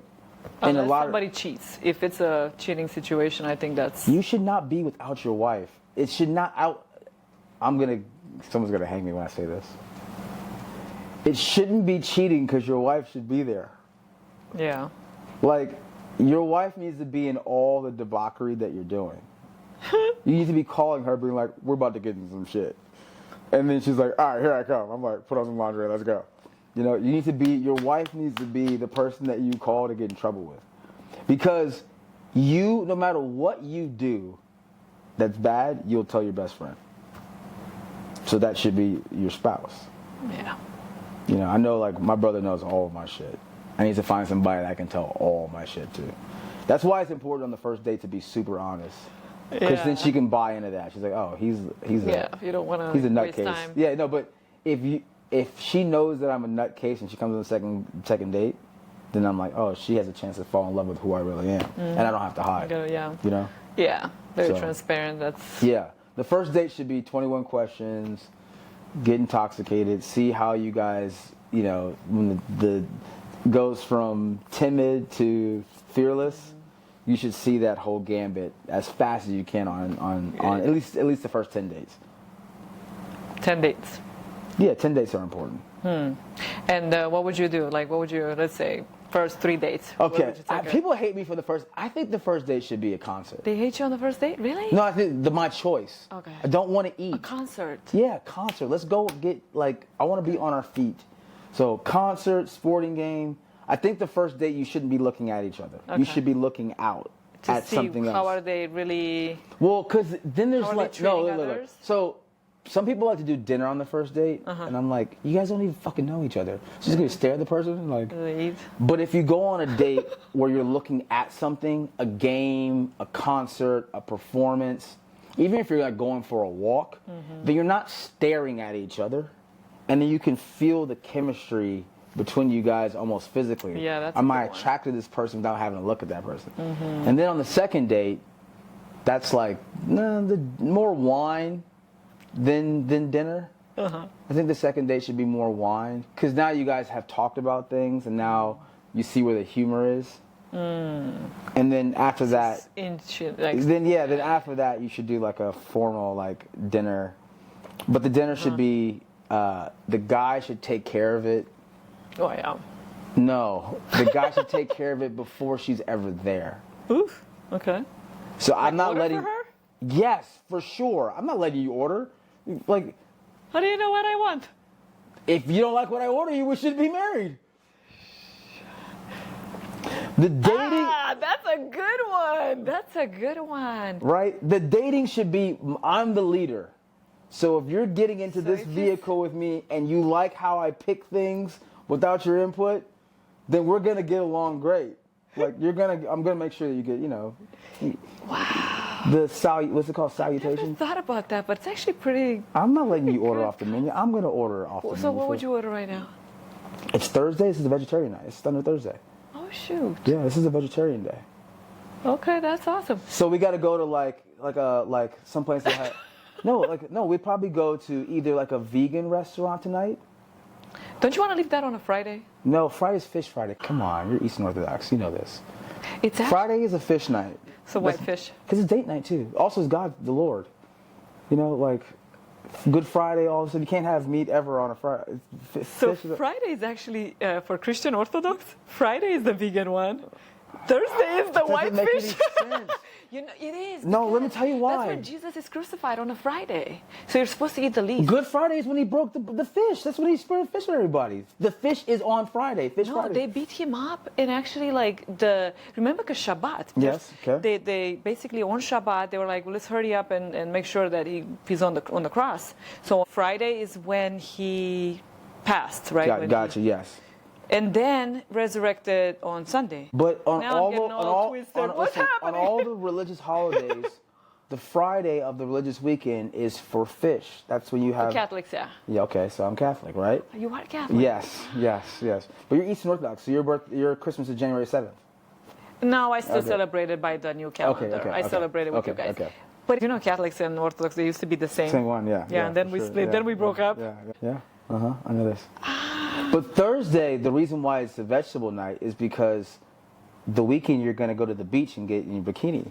So you can't be eating heavy food the night. Exactly. Thursday, you can clean the system out. There you go, I can so do light, vegan. so light. You could go into the weekend with some energy. Okay, I can eat some veggies. See? I can do that. Yeah, so date 1, you guys should be looking out. Date 2, you want to see how they handle the wine, vino specifically, wine. Okay. So you can see how they open up, because you want to open them up. The whole thing with wine is Open up! the whole thing with wine, put it in decanter, let it breathe. You want to see how they breathe. And then the third date is I order for you. Then the fourth date is meet my friends. Oh gosh, already? Oh, because now it's like no pressure. I gotta see how you are with other people. And they gotta be the friends. This is a movie idea. That's what I'm saying. Yeah. And which concert? It depends on the evening. Okay. So we were doing Wednesday. Well, hip hop night for sure. Let's do some Burner Boy, something good, right? Like I love Pop Smoke. I mean, he's not with us anymore, but something like. What about some 90s people? That's like Friday. Okay, that's Friday? Yeah. We're talking 90s R&B is Friday. We're talking R&B, yes. Yeah, so you get it now. Who? Yeah, and then if it's a Tuesday. Usher? Or no? Usher's great. Well, yeah, but he's not really a 90s. He's more like a current. 80s, come on, all of his stuff is. You can't name a new Usher album. All of the albums are going to My Way, they're all gonna be 8701, right. Confessions, that's all. That's early 2000s, Yeah. That's the best. It is the best. It is. It's great for date night too. Yeah. Sets the mood. Yeah. Let's get out of here. That's what I listen to. I'm like, let's go back to my place. We can talk some more. Yeah. Okay, so that's a Friday. So it's always specific to the day. It's always specific to the date. And then what happens on Monday? Money making Monday. What are you talking about? Okay, so Monday is Monday? rock and roll. Oh, that's rock and roll. Yeah.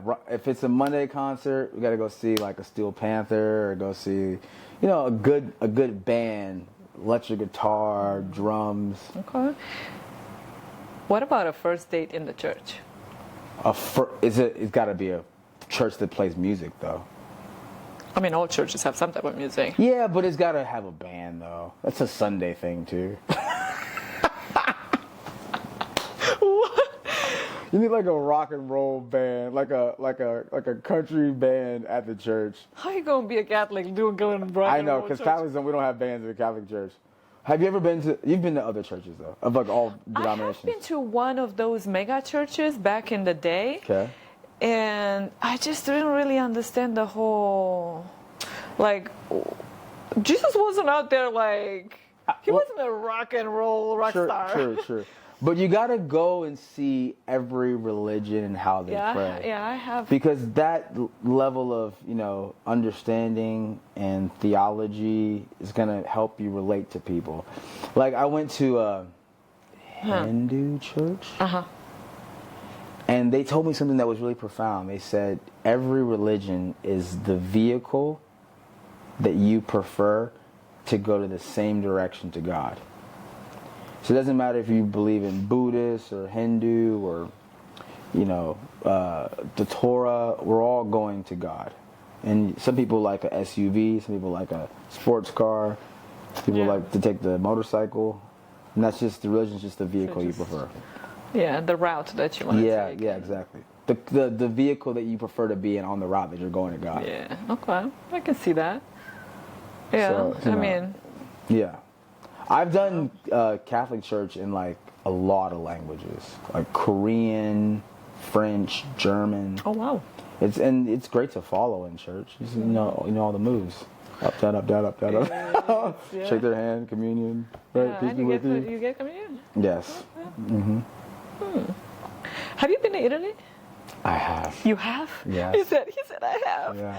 Okay, so what did you wear? A suit every day. I'm a suit and tie kind of guy. I was gonna wear a t-shirt today, Okay. but I Like, forfeited. nah. I forfeited. Okay, Yeah, that's. And where did you go to Italy? I was in Florence. I was Nice. in Rome. I watched Pope John Paul do the Mass with my father. I did Tuscany. I did okay. Positano. I did you've Pompeii, been- Venice, Pisa. I did a lot. I Very cool. got all so you've around. seen the nice stuff. Yeah, great people. I love Italians. Let's go next year. Let's go. What time of year What time of the year? do you like to go? I want to go probably around my birthday, Which is? March. That's the best time. Yeah, Like February, March is the best time to go. I think so. Less tourism, it's more authentic. Yeah. The fashion's still great. Then you have, I think, isn't that going to be like Milan Fashion Week, probably around, yeah? Oh, Milan's great. We got a Fashion Week. Venice I haven't is been good. in a Fashion Venice Week is for nice. long. I like Milan a lot. It's apparently it's like it's changed. I've heard my sister's still there. Oh, okay. Yeah, it's like really More different sexy now. or less sexy? She says it's less sexy. Oh man, dude. But that's why I need to go to bring that sexiness over there. Right, bring it. That's right. I love it. Love it. Shoot, back to this. Which character would be the most likely to give life advice? Michael from Chocolate City or Zechariah Ziggy Malone from Light It Up? Oh, definitely Ziggy. Yeah? Ziggy's the artist. So he He's has the that one life. that, is taking people's life and perspective and pain and making it into art. And, the artists know everything. The depth. Yeah, the depth. Yeah. And the timelessness. I think that's... Michael's great, but Michael is just kind of more just... he's a mama's boy. You're not? I mean, I love my mom. But I'm thinking more like programmed like my dad, Oh, really? Yeah. I'm my father's son. Aw. Andrew. Andrew, yeah. Which character would win in a prank war? Kenneth Hastings? I don't know, am I pronouncing this correctly? Kenneth. Who's Kenneth? What's that? Kenneth from Vicious Affair? Yeah, okay. Or Brandon from Alone? You would think I know all these. Ooh, this is good. That's good. In a prank, Yeah. Brandon from Alone would definitely win in the pranks. Really? Yeah, because he, that movie's got the monsters and all of the, the zombies. And we talking about aliens and stuff. I think he can pull off a prank better, a supernatural prank. Don't go out there. and if you guys haven't watched any of these movies, I recommend you watch them, and then you can relate, and then it'll make sense. Yeah, watch all my movies. Yes. Personal superlatives, how it works. Giving you some fun categories, Okay. and you have to assign them to yourself, a co-star, or a character. Most likely to survive a horror movie. Me, of course. This guy. Yes. Most likely to make you laugh on set. Oh, that's not me. Fuck, I don't make anybody laugh on Really? set. You make me laugh. Damn, I don't make. I get so serious. Really? You get serious on set? Yeah, I mean, I'm a teammate. I'm a team player. But when I get to set, I lock in. Okay. Like I just worked out for sure. Okay. I do not eat on set at all. What? Nothing. I gotta be like. Because you want to be focused. Oh. Yeah, tight. You know, and they're gonna ask me to take my shirt off. So at some point, every day. So and then I'm really into like making sure that the finished product, that we're building all the pieces that we need so that people love the movie. They're like, oh my God, I love that movie. So you're like anything. Yeah, I'm like locked in. It's like the military to me. I'm like maybe like the rap party I'm fun. Uh-huh. You know where I'm the most fun? After we get off work. That's when the vampire comes out. Ferocious. Yeah, yeah. Well, because like on all the movies that we do, like I always make sure that I have a house. I don't like to do like the apartment or like the hotel. Uh-huh. Oh, that's good. I want a house. And I think it's because I'm going to be late.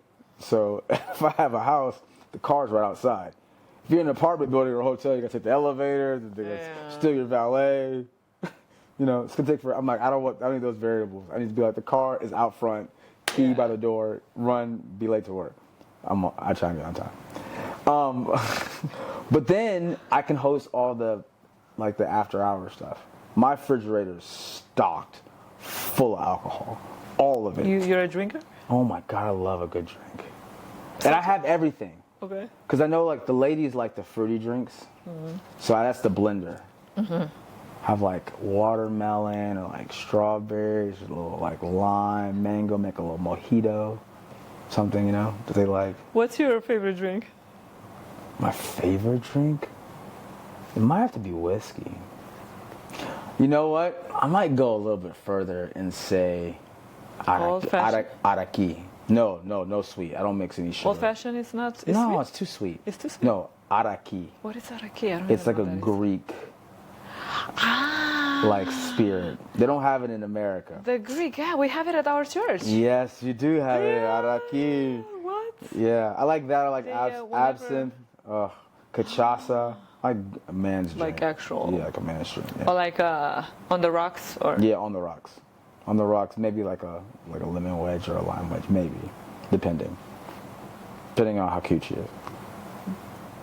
If there's all guys there, we're not mixing. No fruit. Just drink your drink straight. But I host the after parties at the house. I make sure there's like everything in the freezer. Mm-hmm. Girls love champagne. They do? Girls love champagne. Champagne, red and white wine, rosé. Okay. And then I bring all the other ones, like the rum, the vodka, the tequila, the whiskey. I get all of them. Okay. It's great. Sounds like you're a drinker. Well, yeah, but I don't eat a lot of food though. Ah. I don't believe in food. I mean, I know you have to eat it, but I don't eat a lot of it. I fast a lot. Ah. Yeah. Like hardcore, no food. Wow. I've done, I think the most I've ever done is 100 hours no food. Dang. That's like no food whatsoever. It's actually really good though. It's fasting really good. Yeah. Do you know this word? 72 hours. Apophagy? It's a Greek word. Mm-hmm. It means self-eating. Yeah. So you can really cleanse your system and get everything out. It's a reset, even like to the cellular level. Like it's correct. Really, that's what I'm all about. The cellular. That's really good. Yeah. If you can do that, and some people actually, they're saying that they cured cancer. Correct. Fasting. Yes. So and then some of the natural stuff too. I've heard. Yeah. I don't know if that's anecdotal versus like they don't have clinical trials for natural stuff. So. Like the wormwood and the green walnut stuff, and then there's like stuff online about all the natural stuff, remedies. Yeah. Well, I'm into holistic medicine, so I'm not gonna. Yeah, I think it's powerful. I mean, even the pharmaceutical stuff is coming originally from the herbal, holistic stuff. If we're talking about big pharma coming from stupid Rockefeller and the oil-based pharmacy, evil roots. No, we're not even going to get there in this episode. It's a slippery slope, that's for sure. But I definitely lean towards, I think fasting is very important. Nice. I think eating healthy is important. And I think having a clean body and sweating is very important. Sweat out all the bad stuff. Yeah. And also there's a book called Breathe. I love that book, and actually I want to interview him so badly, and he wrote back on Instagram, so I'm really It's a great read book. it twice. You It's have. amazing. Didn't I tell you guys about that book, The Breathe? Who did I tell? I also told somebody in the podcast. It's a good. I haven't read it, but I Oh, know yeah. it's about exhale, not inhale. It's about you actually exhale through the nose, which I didn't know. I used to exhale through the mouth. So the importance of breathing. But that book really talks about the importance of exhaling. Longer than your and inhale. so how you actually inhale right here. Mm-hmm. And they're saying all the top athletes, that like Bruce Lee, Michael Phelps. They mastered breathing. Yeah, they mastered the breathing. And a lot of the monks in the Himalayas and stuff, they live up to 120 years because they know how to breathe. Correct. That book I highly recommend. And there's also an audio book, so you can listen to. Oh yeah, I was dating a girl at the time, and I was telling her to tell me what she read every single day. So every couple of days she read pages. I would just ask her about. Yeah, just listen to it because it's actually a good listen. Okay. Yeah, I think you would love it because you're about that health stuff. Yeah, I think that would be. Most dramatic person you ever worked with? Traumatic? Dramatic. Oh, My accent dramatic. Yeah, drama.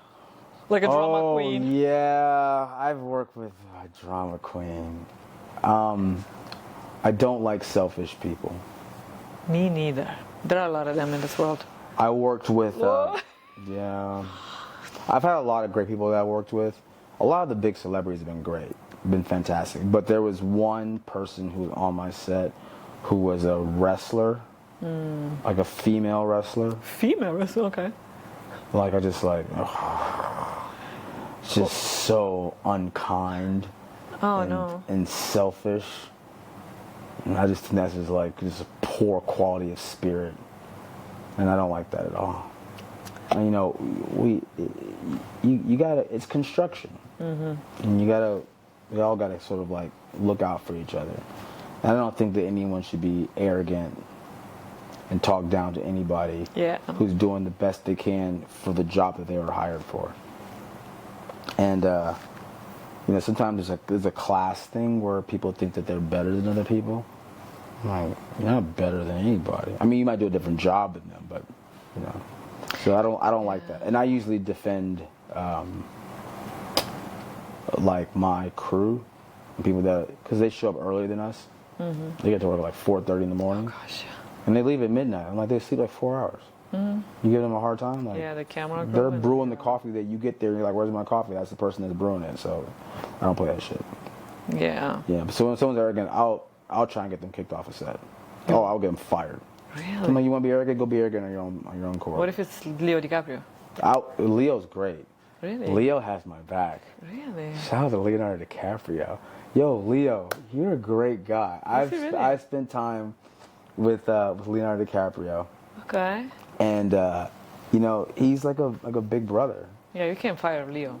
No, but he's a great person though. Oh, okay, so he's he been wouldn't do that. successful because he knows a nice guy. he knows people. He's always kind of been like, hey, Robert Ri'chard, let him in. There's been a lot of doors.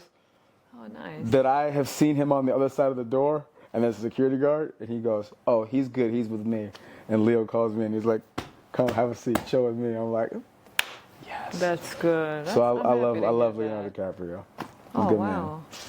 What about, so one celebrity I actually spoke with was in Cipriani Hotel, and we were in the lobby. I had an American boyfriend at the time. He was in the army, so he was deployed. So I talked to George Clooney, and we were talking about the military. Great. Yeah. And he was, I was very impressed, like the knowledge that he had on politics and the Afghanistan war. So I was like, this is really cool. I'm finding Shout out to so he was Nancy Clooney, his mom, because George Clooney is from like Kentucky. He's from like Maysville, Louisville. Oh wow. And his mom is a remarkable woman, and everyone, she's like, well taught him revered. well. Yes, she did.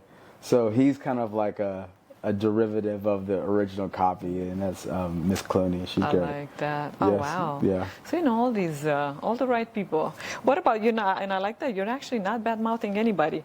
What about the best dancer in the cast? Like anybody that was like a good. Channing's the best dancer out of everyone. That's true. He really is. Like, he's like literally.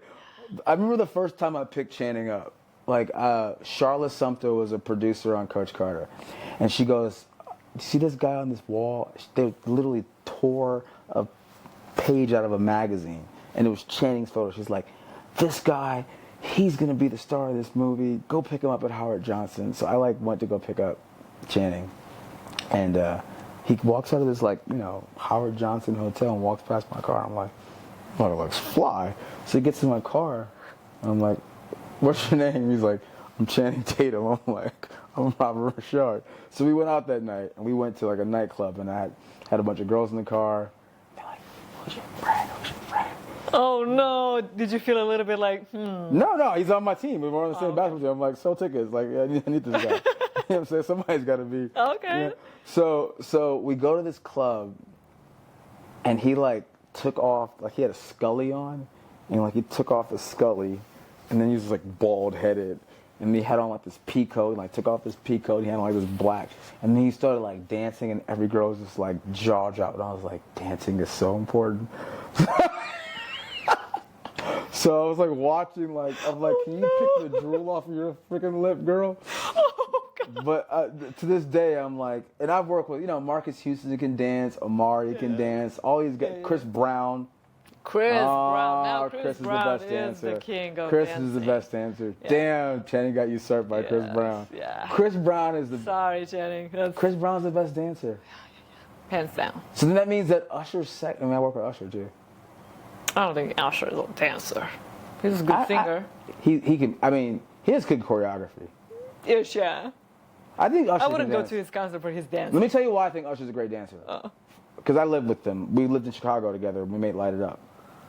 I hope you're not one of them crew with the oil people. No. Listen, no. Real story. Real story. Every single day that I lived with Ush, he'd go, "Let's go downstairs to the gym." He would sing his entire album running. So we get on the treadmill, and he would put it on fucking 9, I don't know, some incredible speed, and he would run and sing the entire album. Out loud? Yeah. Oh, my. So that way when he's on stage, he never cracks. No matter all the dance moves that he does, he can sing. So I'm like, he's probably the most disciplined. So he can sing and dance. Beyonce too. Yeah, she sure can. She's a freak. Yeah, she is. I love Beyonce. Yeah, she's good. Oh, yeah, she's great. She's a solid performer, yeah. She is. I love Beyonce. But what's up? Okay, so now I feel bad to talk badly about my girl here because I interviewed her dad. Who's that? Rest in peace, Ronald Fenty. Really, why is she always touching her vagina in every concert? Who? Did you notice that, Who's that? Rihanna? Why is she always up in there? What's going on down there? No, you know what it is? What is it? You know? Well, I'm going to tell you the truth. It's because Mike grabbed his crotch. Michael Jackson is the crotch-grabbing Is pop she trying star. to do the... Well, because that worked. Every kid in America in the 80s and 90s... That's looking suspicious. No, it was marketing. It's Mike is and that's his dance move. And if you're in the studio, they're gonna ask you, what two artists are you combined? That's the question to ask any artist. If there's any two artists, who are you combined? So Rihanna's saying, I'm gonna be half Michael Jackson, because then she's not half really moving much. Bob Marley. Her songs are nearly as iconic as Bob Marley's songs, and in the Caribbean they play her songs every single day. Yeah. She's pride. the female combination of Mike and Bob Marley. That's why she's doing it. She's paying an ode to the previous rock star gods. But he was doing it with purpose, with intention. Like, you could tell that was part of his signature. She's kind of doing it. Well, he's why am I doing doing it because he's saying that he is the instrument. He's like, it's not that I'm doing it, it's that the music is making me do it. But she's kind of doing it, not because of the music. Well, I mean, she's got a feminine component to what she's doing, you know? I love Ree. I love her music, and I love her as a person. I have never met her in real life. I mean, she's from what I've lovely. heard from her mom, and I was in London, and I was sitting at this table, and she walked in. Rihanna and Sierra walked in. Sierra, And she's beautiful, huh? Oh my God, those two girls together, and they came and they sat right next to me. And Rihanna goes, "Hi." I said, "What's your name?" She says, "I'm Robin." That's her real name. Yeah. I'm like, "Not anymore. I just robbed you. I'm Rob." And we sat and talked the whole night. We were drinking champagne, laughing. She puts a number in my phone. Went to the strip club. Had a great time. After party. It was great. So I have a dear space in my heart for young Robin. Young Robin. Yeah, she is. And then look what she's done. She's built an iconic sports brand, and Fenty's an iconic women's brand. Great product. She's done a lot of great stuff. Yeah. All of her names have like a whole different, you know, it's like the Fenty stuff, and then she's great. And she's had like a pretty similar life to mine, so that's why I and she's in the mothership. She's in the mother era, right? She's a mother, yeah. That's pretty nice. Yeah. So she'd be able to do all that and still get to like have the benefit, the blessing of having a family. Mm-hmm. Winning. I'm happy for her. Yeah, I just didn't really understand. Thank you for explaining that whole. Yeah, no, it's a rock star thing. Not everybody's rock stars, but certain people are rock stars, and she's a rock star. That's awesome. She performed the Super Bowl, so she knows what she's doing. Yeah. You know, because all those moves are rehearsed. You know, when you're a rock star, you're like looking in the mirror in rehearsal all the time. Jennifer Lopez, Beyonce, Aaliyah, all these girls, even the guys, even the country stars, they're performing in front of a mirror. So they know exactly what they're doing. They've done it 1,000 times. When you're watching them on stage, it's not the first time they've done it. It's the first time you've seen them do it. But they do that at every show. Yeah. So she knows what she's doing. And probably a lot of them, they do private parties, because I know that, first time I saw Mariah Carey, she was paid to be in one of these clubs in Kapiti. I was still a kid. Yeah. She was From Me to You, and I turned my back on her, and I told my sister, I'm not going to give her that satisfaction. Look at her. So one of our friends paid her, and she was there for a private party. Yeah. So they actually, I've heard, like they go to these private where they perform for these for these small groups. So that's kind of interesting. Like, wow, I mean, she's got one of the most angelic voices in all of history, you know. Between her and Whitney and... You mean Mariah? You said Mariah? Yeah, her, Whitney, She's and good, Celine yeah. Dion. You know, they're like the pop stars that have like the voice. And obviously Ariana Grande. Oh yeah, I haven't actually listened to her music. She can... Oh yeah? She has pipes. Yeah. That girl. She can sing, huh? Oh, I gotta listen. Now you made me curious. I've seen her sing like a cappella. She's one of the best. Very one nice. of the best She's ever. so young too. Yeah, she doesn't look like she can put out that kind of power, but she's great. Oh wow. Now finish the sentence. The weirdest thing I've ever done on set was. The weirdest thing. The weirdest thing I've ever done on set is not knock someone's head off when they earned it. That is the weirdest thing. I was raised, if somebody's acting up, especially if it's a guy, let's step outside. And you didn't? Give him an ass whooping. Or did you? No, I didn't, because I'm in a professional environment. You know, there's some people that have been a little sideways with me. And I let them know, I said, I know you think that there's lights and cameras and you're protected because we're on a movie studio a lot, but we go outside, I'll knock your head off. And not being able to do that for that is like kind of rough for me. But I keep it contained. You're aggressive. Right? Well, no, it's just that you're making people feel a way that no one should feel at the office. You know, we go to work, it's our office. And you got to be cordial and respectful. I need to see that there's God in you.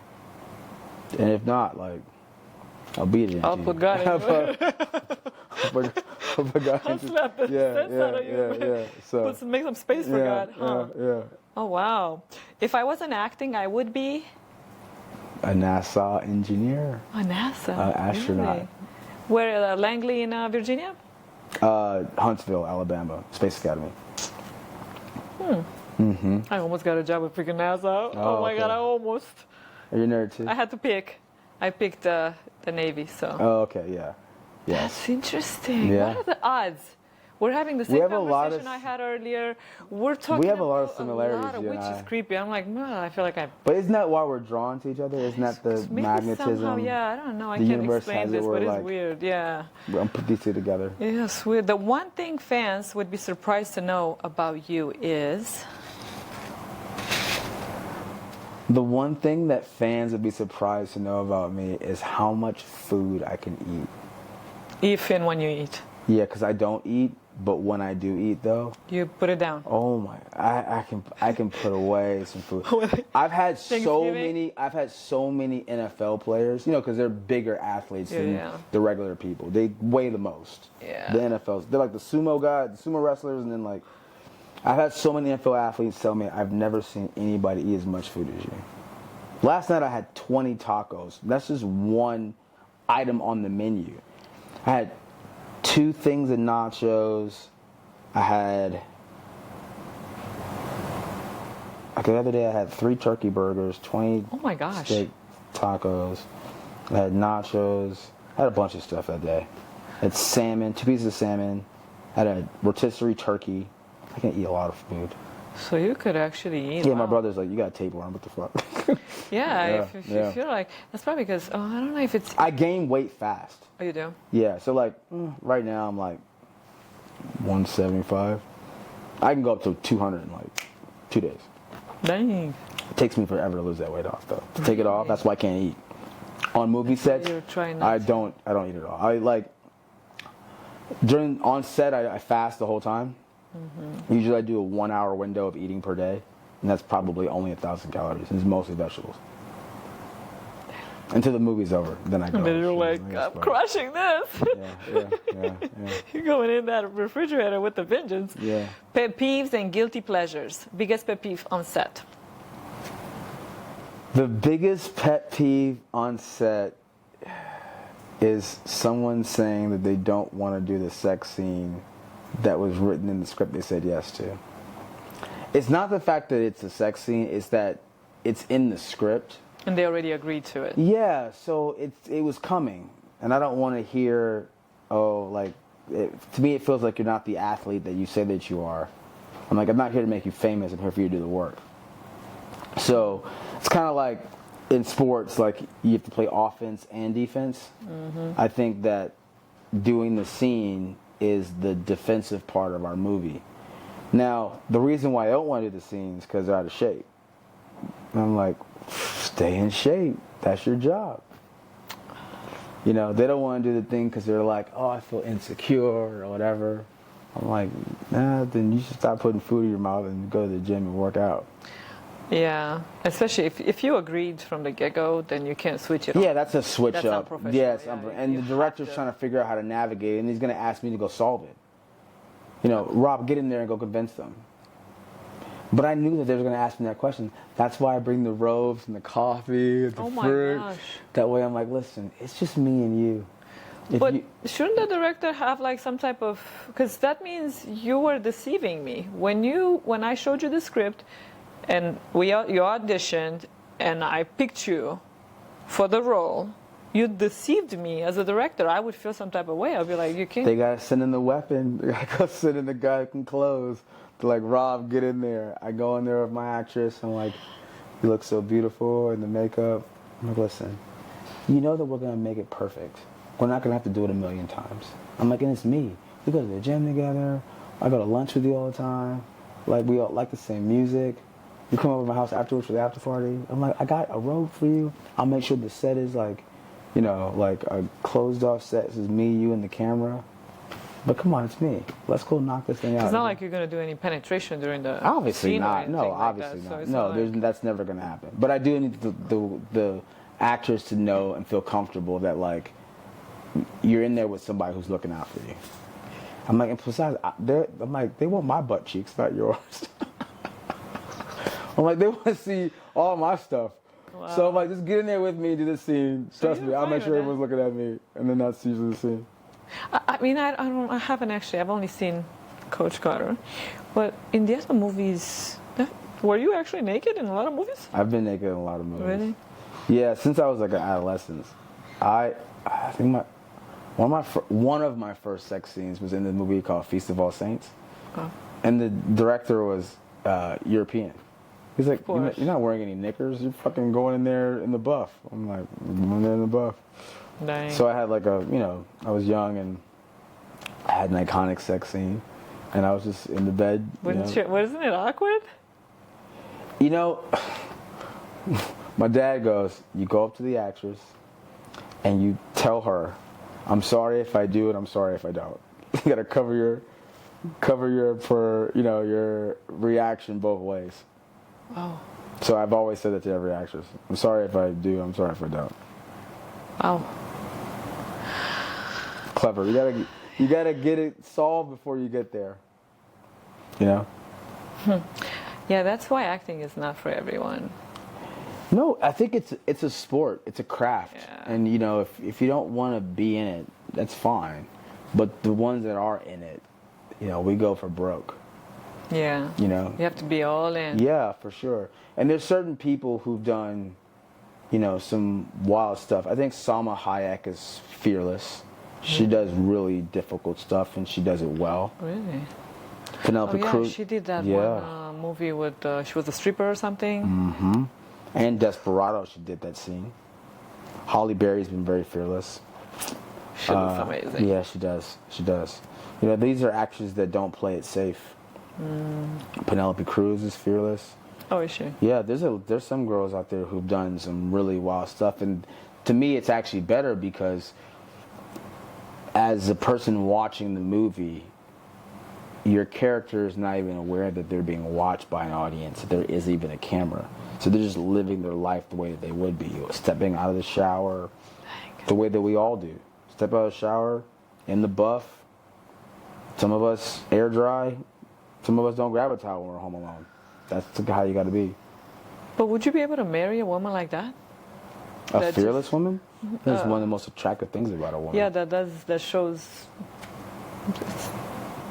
I think being an artist and doing other derivative stuff for attention is two different things. I think a fearless woman is very, very attractive. A woman that actually shows her sexual parts to the world without integrity. I see it differently, though. I've been to Italy. I've been to France. I've walked through the museums. I've seen the sculptures, the art that is beautiful and breathtaking and miraculous. But shouldn't that be something that's yours only? Well, then, but wouldn't we not have the art then? I mean, how do you go to the Louvre and how do you go to d'Orsay or how do you go to a Rodin? How do you go to these places and you don't see the art that model sat there and was sculpted or painted? Most times it's just the imagination. I say that's in the realm of being stripped of your. We're born in this world naked. And I think God understands the power of the human body. So your wife is out there having sex scenes with other men, and you're fine with it. But I don't want to go beyond what's necessary.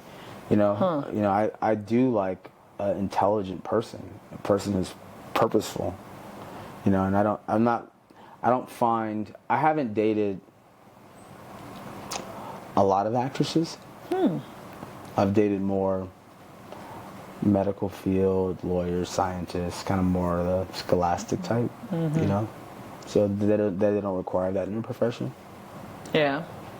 But, I think that if you're doing something with purpose, no matter who you are, if you've thought about it and you decide to go for it, I think that can be attractive.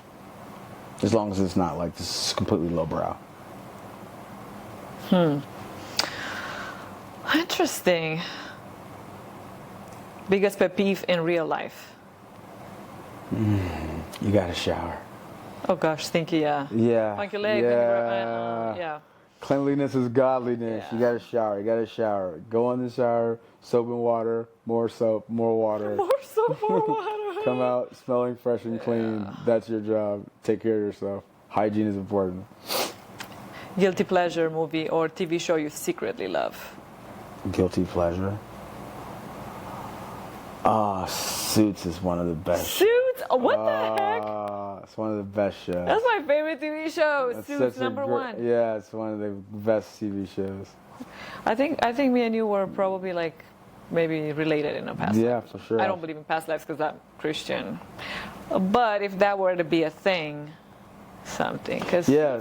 And my second favorite is Modern Family. Please don't tell me that's what's your second. Okay, I love Modern Family too, but I would say the reason why I love Suits though is it's actually romantic. It's almost It has Shakespearean. so much good. So many layers to it. Like goodness. who's on your team, who's not on your team, The who's puts witty, his the team. sense of humor yeah, is witty, like- the tongue in cheek, the backstabbing, the love that's the forbidden And love. the fashion sense. The forbidden love too. The secret like conversations in the nooks and crannies of There's like drama. Yeah. There's just a little bit of the right amount of everything. Yeah, for sure. What's the redhead's name in the Donna. Donna. Donna. I met Donna and You have? Oh, wow. she gave me the biggest hug and she smelled so good. I was like, oh my god, I love you. Yeah, Harvey's one of the Harvey best. is One of the best characters I've ever Do written. you know that they actually were Harvey's role was supposed to be the other guy, Ross? Louis Litt? Who? No, Ross. He was supposed to have Ross's role, and then they were like, "Nope, we're gonna be Harvey." That's one of the best characters ever written. Oh my gosh, I'm like, Yeah. I wouldn't have been able to watch it if I respect her. the Ross and the Harvey were flipped. Yeah, it's one of the best characters ever. It's good. the That's why I said confidence. television. When you ask me movies or TV, I'm like, But also on You, the show with So, this Netflix show where the guy's murdering everybody with Penn Badgley. You know the show? It's called You. why does that sound familiar? There's a show where it's 5 seasons and he plays Oh, he is in that show? he plays a librarian. Oh. He falls in love with a girl, and then anyone he doesn't like in her life, he kills them. And he like kills like 100 people in the show. I gotta watch it. Oh, you'll binge Really? watch that show. It's so good. I watch TV shows more than movies. Do you watch Yellowstone or not? Yellowstone, yes. And there's another one that's actually filmed in England, and it has, my gosh, what's his name? I love that actor. There's something about him. He has so much, like, he's imperfectly perfect. What's his name? British guy. He played with Leo DiCaprio was it Inception? They did a movie together. British. Inception's one of my favorite movies. It's one of the best. I can't remember his name. It's like right there at Home Alone. Yeah, that's a freaking good I love movie. Inception. It's a great movie. But this British guy in the TV show, he's actually like the right hand of the mafia. I can't remember. But yeah, it's a good TV show. Let's get back to this. Favorite snack while filming? Oh, you're not eating while filming, so I already know that. Yeah. Would you rather, Hollywood edition, would you rather star in a blockbuster that flops or indie film that wins awards? Ooh. I need to go to Blockbuster. I'm gonna go with Blockbuster. Yeah. Yeah, because you know you gotta graduate to like the global appeal. Certain movies they don't necessarily work, but doing a blockbuster movie is really how you get your name out there. You know, I think the indie movies are fantastic and they're great for the art house stuff and the festival circuit. I do want to do some stuff like that, but the blockbuster stuff, you're working with the biggest directors. The studios are very much aware for you, like the development executives, the presidents and the CEOs of all these companies, the marketing companies, they're all aware of you. And you do that, and that's really kind of how you like go from blue to black. So the blockbusters is really, you know. When we're doing Coach Carter, you know, Sherry Lansing was the president of the company, and she calls the set every single day. So nice. When you like the head of Paramount is like speed dialing the set, so good. I love it. That is pretty cool. Yeah, it's great. It's great. And that doesn't happen on indie. Indie, no one's letting people letting you do whatever the fuck you want. They're like, okay, you know, like. Some indies really jump out the gym, you know, like what was the one? Slumdog Millionaire. Oof. Yeah. that was. Yeah, but where are those the talent that's in that movie? We don't even see them. I know, We don't that even know was their it. name. Yeah, and the movie was great. Won like all the awards. Won all the awards. Brilliant. Wow. Just a very well written Yes, it is. script. Yeah. Huh, you're right. Yeah, we haven't seen those people. Correct. No, you don't see them. No, they're in the indie space. The blockbuster space is where movie stars. You are. actually see, yeah, movie stars are. You kind of have made it a little bit on the. Yeah, I mean, we've seen like Will Smith had movies that flopped. The movie he did with Jaden, where they were like the space suits. Oh yeah. The movie did terrible, but they still made, still $300 million movie they made. Still Will Smith. Huh. That's true. Well, would you rather work with your dream actor once, or your dream director once?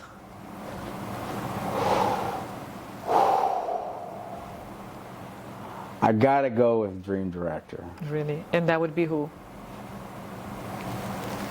Might have to be Nolan, Christopher Oh Nolan. my gosh! Why are we the same person? It's gotta be Nolan. That's my favorite director of all time. He's so particular to be in a film where he knows every single thing about the blueprint of constructing. He writes the stories. I know, and he's so deep into it. You learn so much. Interstellar. Oh my God, I love it. I love Like it. seriously, I watched it 4 times. I was like, are you It's kidding so me with this good. movie? And he makes it where he answers all the questions in the movie. And there's still a little bit of ambiguity to make you want to watch it again. Yes. He's such a... And you work with him, you'll know more about movie making than you'll ever know. Oh my gosh. Yeah. You know? Tarantino's that way too, though. Tarantino, yeah, he knows his dialogue, his characters, his setting, the mood, all that kind of stuff. He knows everything. He's like a conductor in a concerto. Oh, nice. Yeah. Oh. Is that the guy with the... Tarantino is the guy with the Israeli girlfriend? Pulp Fiction is his movie. Reservoir Dogs. Oh, yeah. Kill Bill. Oh, yeah, Pulp Fiction. Yeah, Pulp Fiction. Well, what would we have? So would you rather only do comedy roles forever, or only do dramatic roles forever? Only do comedy roles forever. Comedy, yeah, because I'm gonna do like a whole comedy sprint. I think I'm gonna do like 10 comedies in a row. 10 comedy. Yeah, I've got one called We Hate Each Other. It's a comedy. It's really funny. I have another one called The Perfect Lie. It's a comedy. It's really funny. I've got a couple other ones. Chef's Kiss is good. What's the other one? Fear No Date is also a comedy. I have a lot of comedies that I'm putting together. I gotta start really watching good. some of your stuff. Yeah, I think comedies, they kind of... People love to watch the good comedies. Yeah. Especially like right now, just worldwide. Yeah. People need a good laugh. Yeah. The drama stuff, I'm like, we've got enough drama stuff going on. Mainstream. We're over the whole drama. Yeah, we're over the whole drama Yeah, stuff. we gotta. What's behind the scenes now? What's a behind the scenes story that makes you laugh or cringe today? Behind the scenes story that makes me laugh? Mm-hmm. Or cringe? I have to think about that. A behind the scenes stories that makes me laugh. Maybe I think one thing that probably makes me laugh is when an actress that I say nice to meet you says we've already met. I'm like Oh. I'm like, all right, let me put my foot out of my mouth. Oh. Yeah, it's happened to me a few times. Yeah, I'm like, I gotta remember to say good seeing you. Don't say nice to meet you. Yeah, I've thrown a lot of parties, and the vampire in me gets out at night, and sometimes I'm bad memory. overlooking people that I don't particularly know already. But there's certain stories that I've seen pictures too. I'm like, oh, we really know each other. So yeah, I gotta stop saying But nice why to do meet people you. seriously, like if he said nice to meet you, why do you have to tell him, hey, in other words, you have bad memory, or you're flawed? He obviously didn't remember me, so why do I need to remind him that we met? I mean, what's Well, I good think is that it? I insulted more than them insulting me. I think I insulted them. Yeah, but I didn't mean. I don't mean to so they have to intentionally. insult back by saying, "Yeah, bad memory." In other words, Well, I don't mean to intentionally insult them. I'm Exactly. just being polite when I say hello to meet you. But they're like, "Do you remember that one time at band camp?" I'm like, "Oh, yeah." I mean, It was a roller coaster. I don't remember every turn on every roller coaster. I remember the roller coaster as a whole, but not every turn on every roller coaster. yeah, not everybody gets to be memorable. Was there a role you played where something unexpected happened that changed the way you approached the character? Oh, this is good. It happens on every role. So because I don't read the script, I don't know what's going on, even though I know the character. Wow, interesting, because you know all the specifics. Yeah, I don't know. I haven't read that line or know that scene, so I don't know what's going on. I believe it makes me a better actor because when it's revealed to me, the character figures it out too at the same time. So we just did a movie, TKO, sports movie. It's a boxing movie. Sounds like TKO. Yeah, it's good, TKO. And I didn't know that the kid was my kid. So I just was treating him like a regular kid. And then we have this scene where he confronts me about me being a crappy ass dad. I'm like, oh, you think I'm a crappy dad because I've been ignoring you because you're my kid. But then I tell the kid, I don't think you're my kid because I left your mom and you don't look anything like me. But then in a future scene, I get in my truck in the Bronco and they hand me an envelope. And I open the envelope and it says it's a paternity test. He's not your kid. But the first time I ever learned that was on set. So you were very shocked. Yeah, so all the emotion was there. It was authentic. It's real. Interesting. So I don't like to know everything of every scene because I don't think that that's the way to. It's called the hero's journey. I think certain things should be a surprise to both me and the character for the authentic reaction to be captured for the first time on camera. And I think audiences really love that about my take on building stories and building characters. I think they feel like it's more authentic. It's not like contrived. Never thought about that, but that makes sense, actually. Yeah. So you do want to keep Well, because like in the Shakespeare days, you didn't have the other actors' lines because there was no copy machines. So like when Shakespeare like handed you your lines, he'd say like, these are your lines. But you don't know what the other character's saying. So you have to like actually listen to what they're saying and be like, oh, based on the end of their line, that must be my next line. So it feels more visceral that way and more authentic and there's more integrity in the performance. Which we're going to get to that. Yes. I have something prepared for you. Okay. I love it. And it's a challenge. It's cool. I love a good challenge. But I do have one more question before that. So share a secret or funny interaction with a co-star that fans would never guess happened. A secret? Yeah. That Paris Hilton took me to my very first rave. Oh, she did? Yeah, Judge Jules. That's very interesting that the grandpa never passed any of that money to the dad or something like that. Who's Rick? To her father? I hope I'm not mixing up these stories, but I think the grandpa was the rich guy that never actually, like, he gave all that money to, like, charity, and then her dad was the one that went to court for like 10 years to get some of that inheritance, and then something like that, where she actually built her own. Nobody knows that, but she actually built her own money. So there's a lot of families in the real estate space, specifically the hospitality space. So there's the Marriott guys. No, I think it's Paris Hilton because I know she's There's the Hilton the one family. Hilton. And then there's the Pritzker family too, which is the Hyatt brand. It's the blonde lady, the blonde pretty with the blue eyes. Paris, right? Yeah, that's her. Yeah, She Paris. was friends with the Kardashian. Yeah, Kimberly. That's okay. So that is her. She built her own money. Like she didn't inherit anything, which is fascinating because you look at her and you discredit her. You're like, oh, she's probably dumb. No, she's actually. She's one intelligent person. I love Paris. She's great. She's actually She's very, very People don't know, intelligent. but that she's yeah. Yeah, she's That's remarkable. what I was very intrigued by her story. I was reading the other day. I'm like, really? Yeah, she's a genius. Oh, that's interesting. We love Paris. Now, wrapping it up with this, I know you don't like to read, but this is a challenge. You have your part, and I have mine, and we are acting together. Okay, watch this. So I haven't read this yet. Okay. So this is called the apology.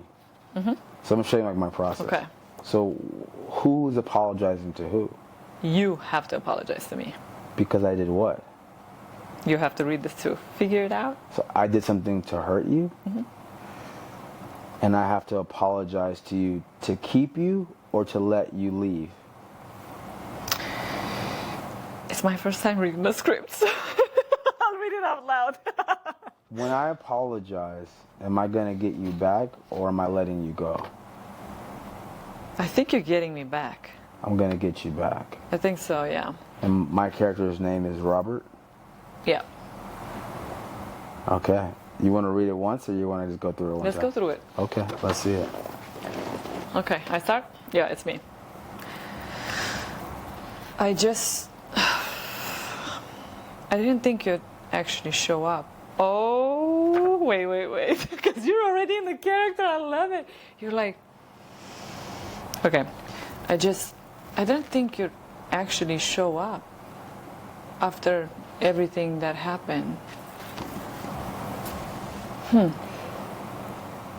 Yeah, well, sometimes closure comes dressed as a second chance. Closure or guilt? You think I don't feel it? Every word we said, every look, like it burned into me. And you, baby, you're the only person that saw me. Like you really saw me. And I just ruined it.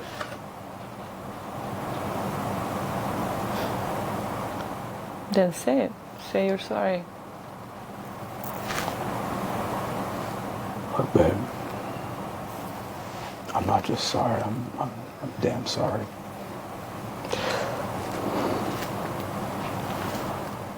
Like, I honestly thought that if I pushed you away first, like, that I couldn't get hurt. And I thought that, control was like safer than actually, I guess, being in love. But the funny thing is, though, is that the pain doesn't go away. Especially just because you think you buried it. It grows inside of you. It festers. It's with you all the time. It changes you. Bobby, you're scaring me. You asked for honesty, right?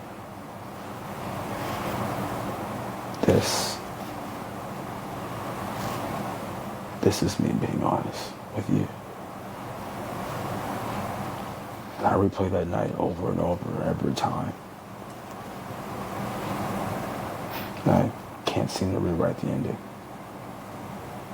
What do you mean rewrite?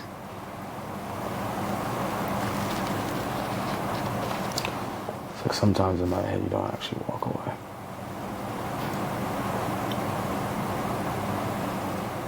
Sometimes you never get the chance to.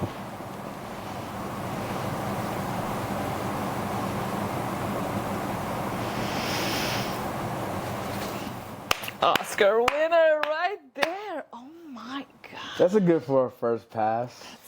You are good. That was intense.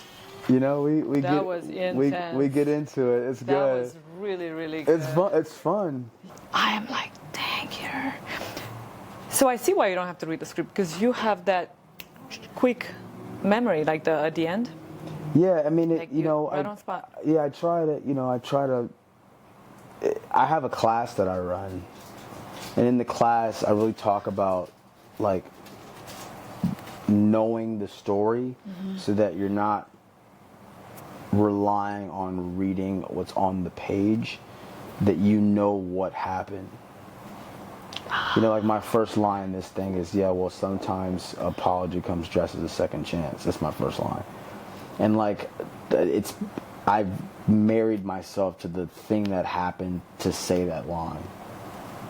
Dang. I think you're a very underrated actor. Now I'm realizing that. Just like Andrew is the most underrated apostle. First chosen. My best years are ahead of me, so I'm excited. Yeah. That's why I'm excited about all these movies that I have coming out. And you know what happens? I noticed one thing, and not to give myself all that praise and glory, but every time I always bring luck to people. I can see that. There's like, I can see that.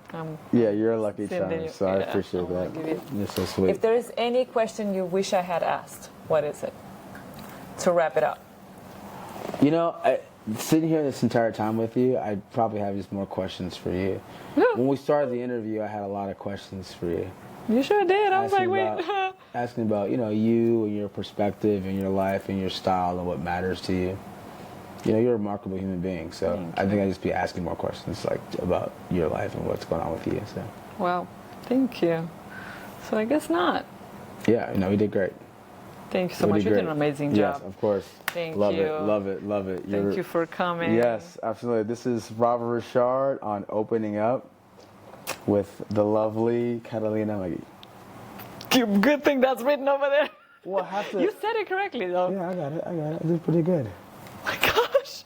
And by the way, you still haven't followed me on Instagram. You guys got to follow him at the Robert Ri'chard. Yeah, the Robert Ri'chard is my Instagram. Make sure you guys subscribe, like, follow. Check out, I'm on all the platforms. Check out my OnlyFans. Thank you. Love it. You're a sweetheart.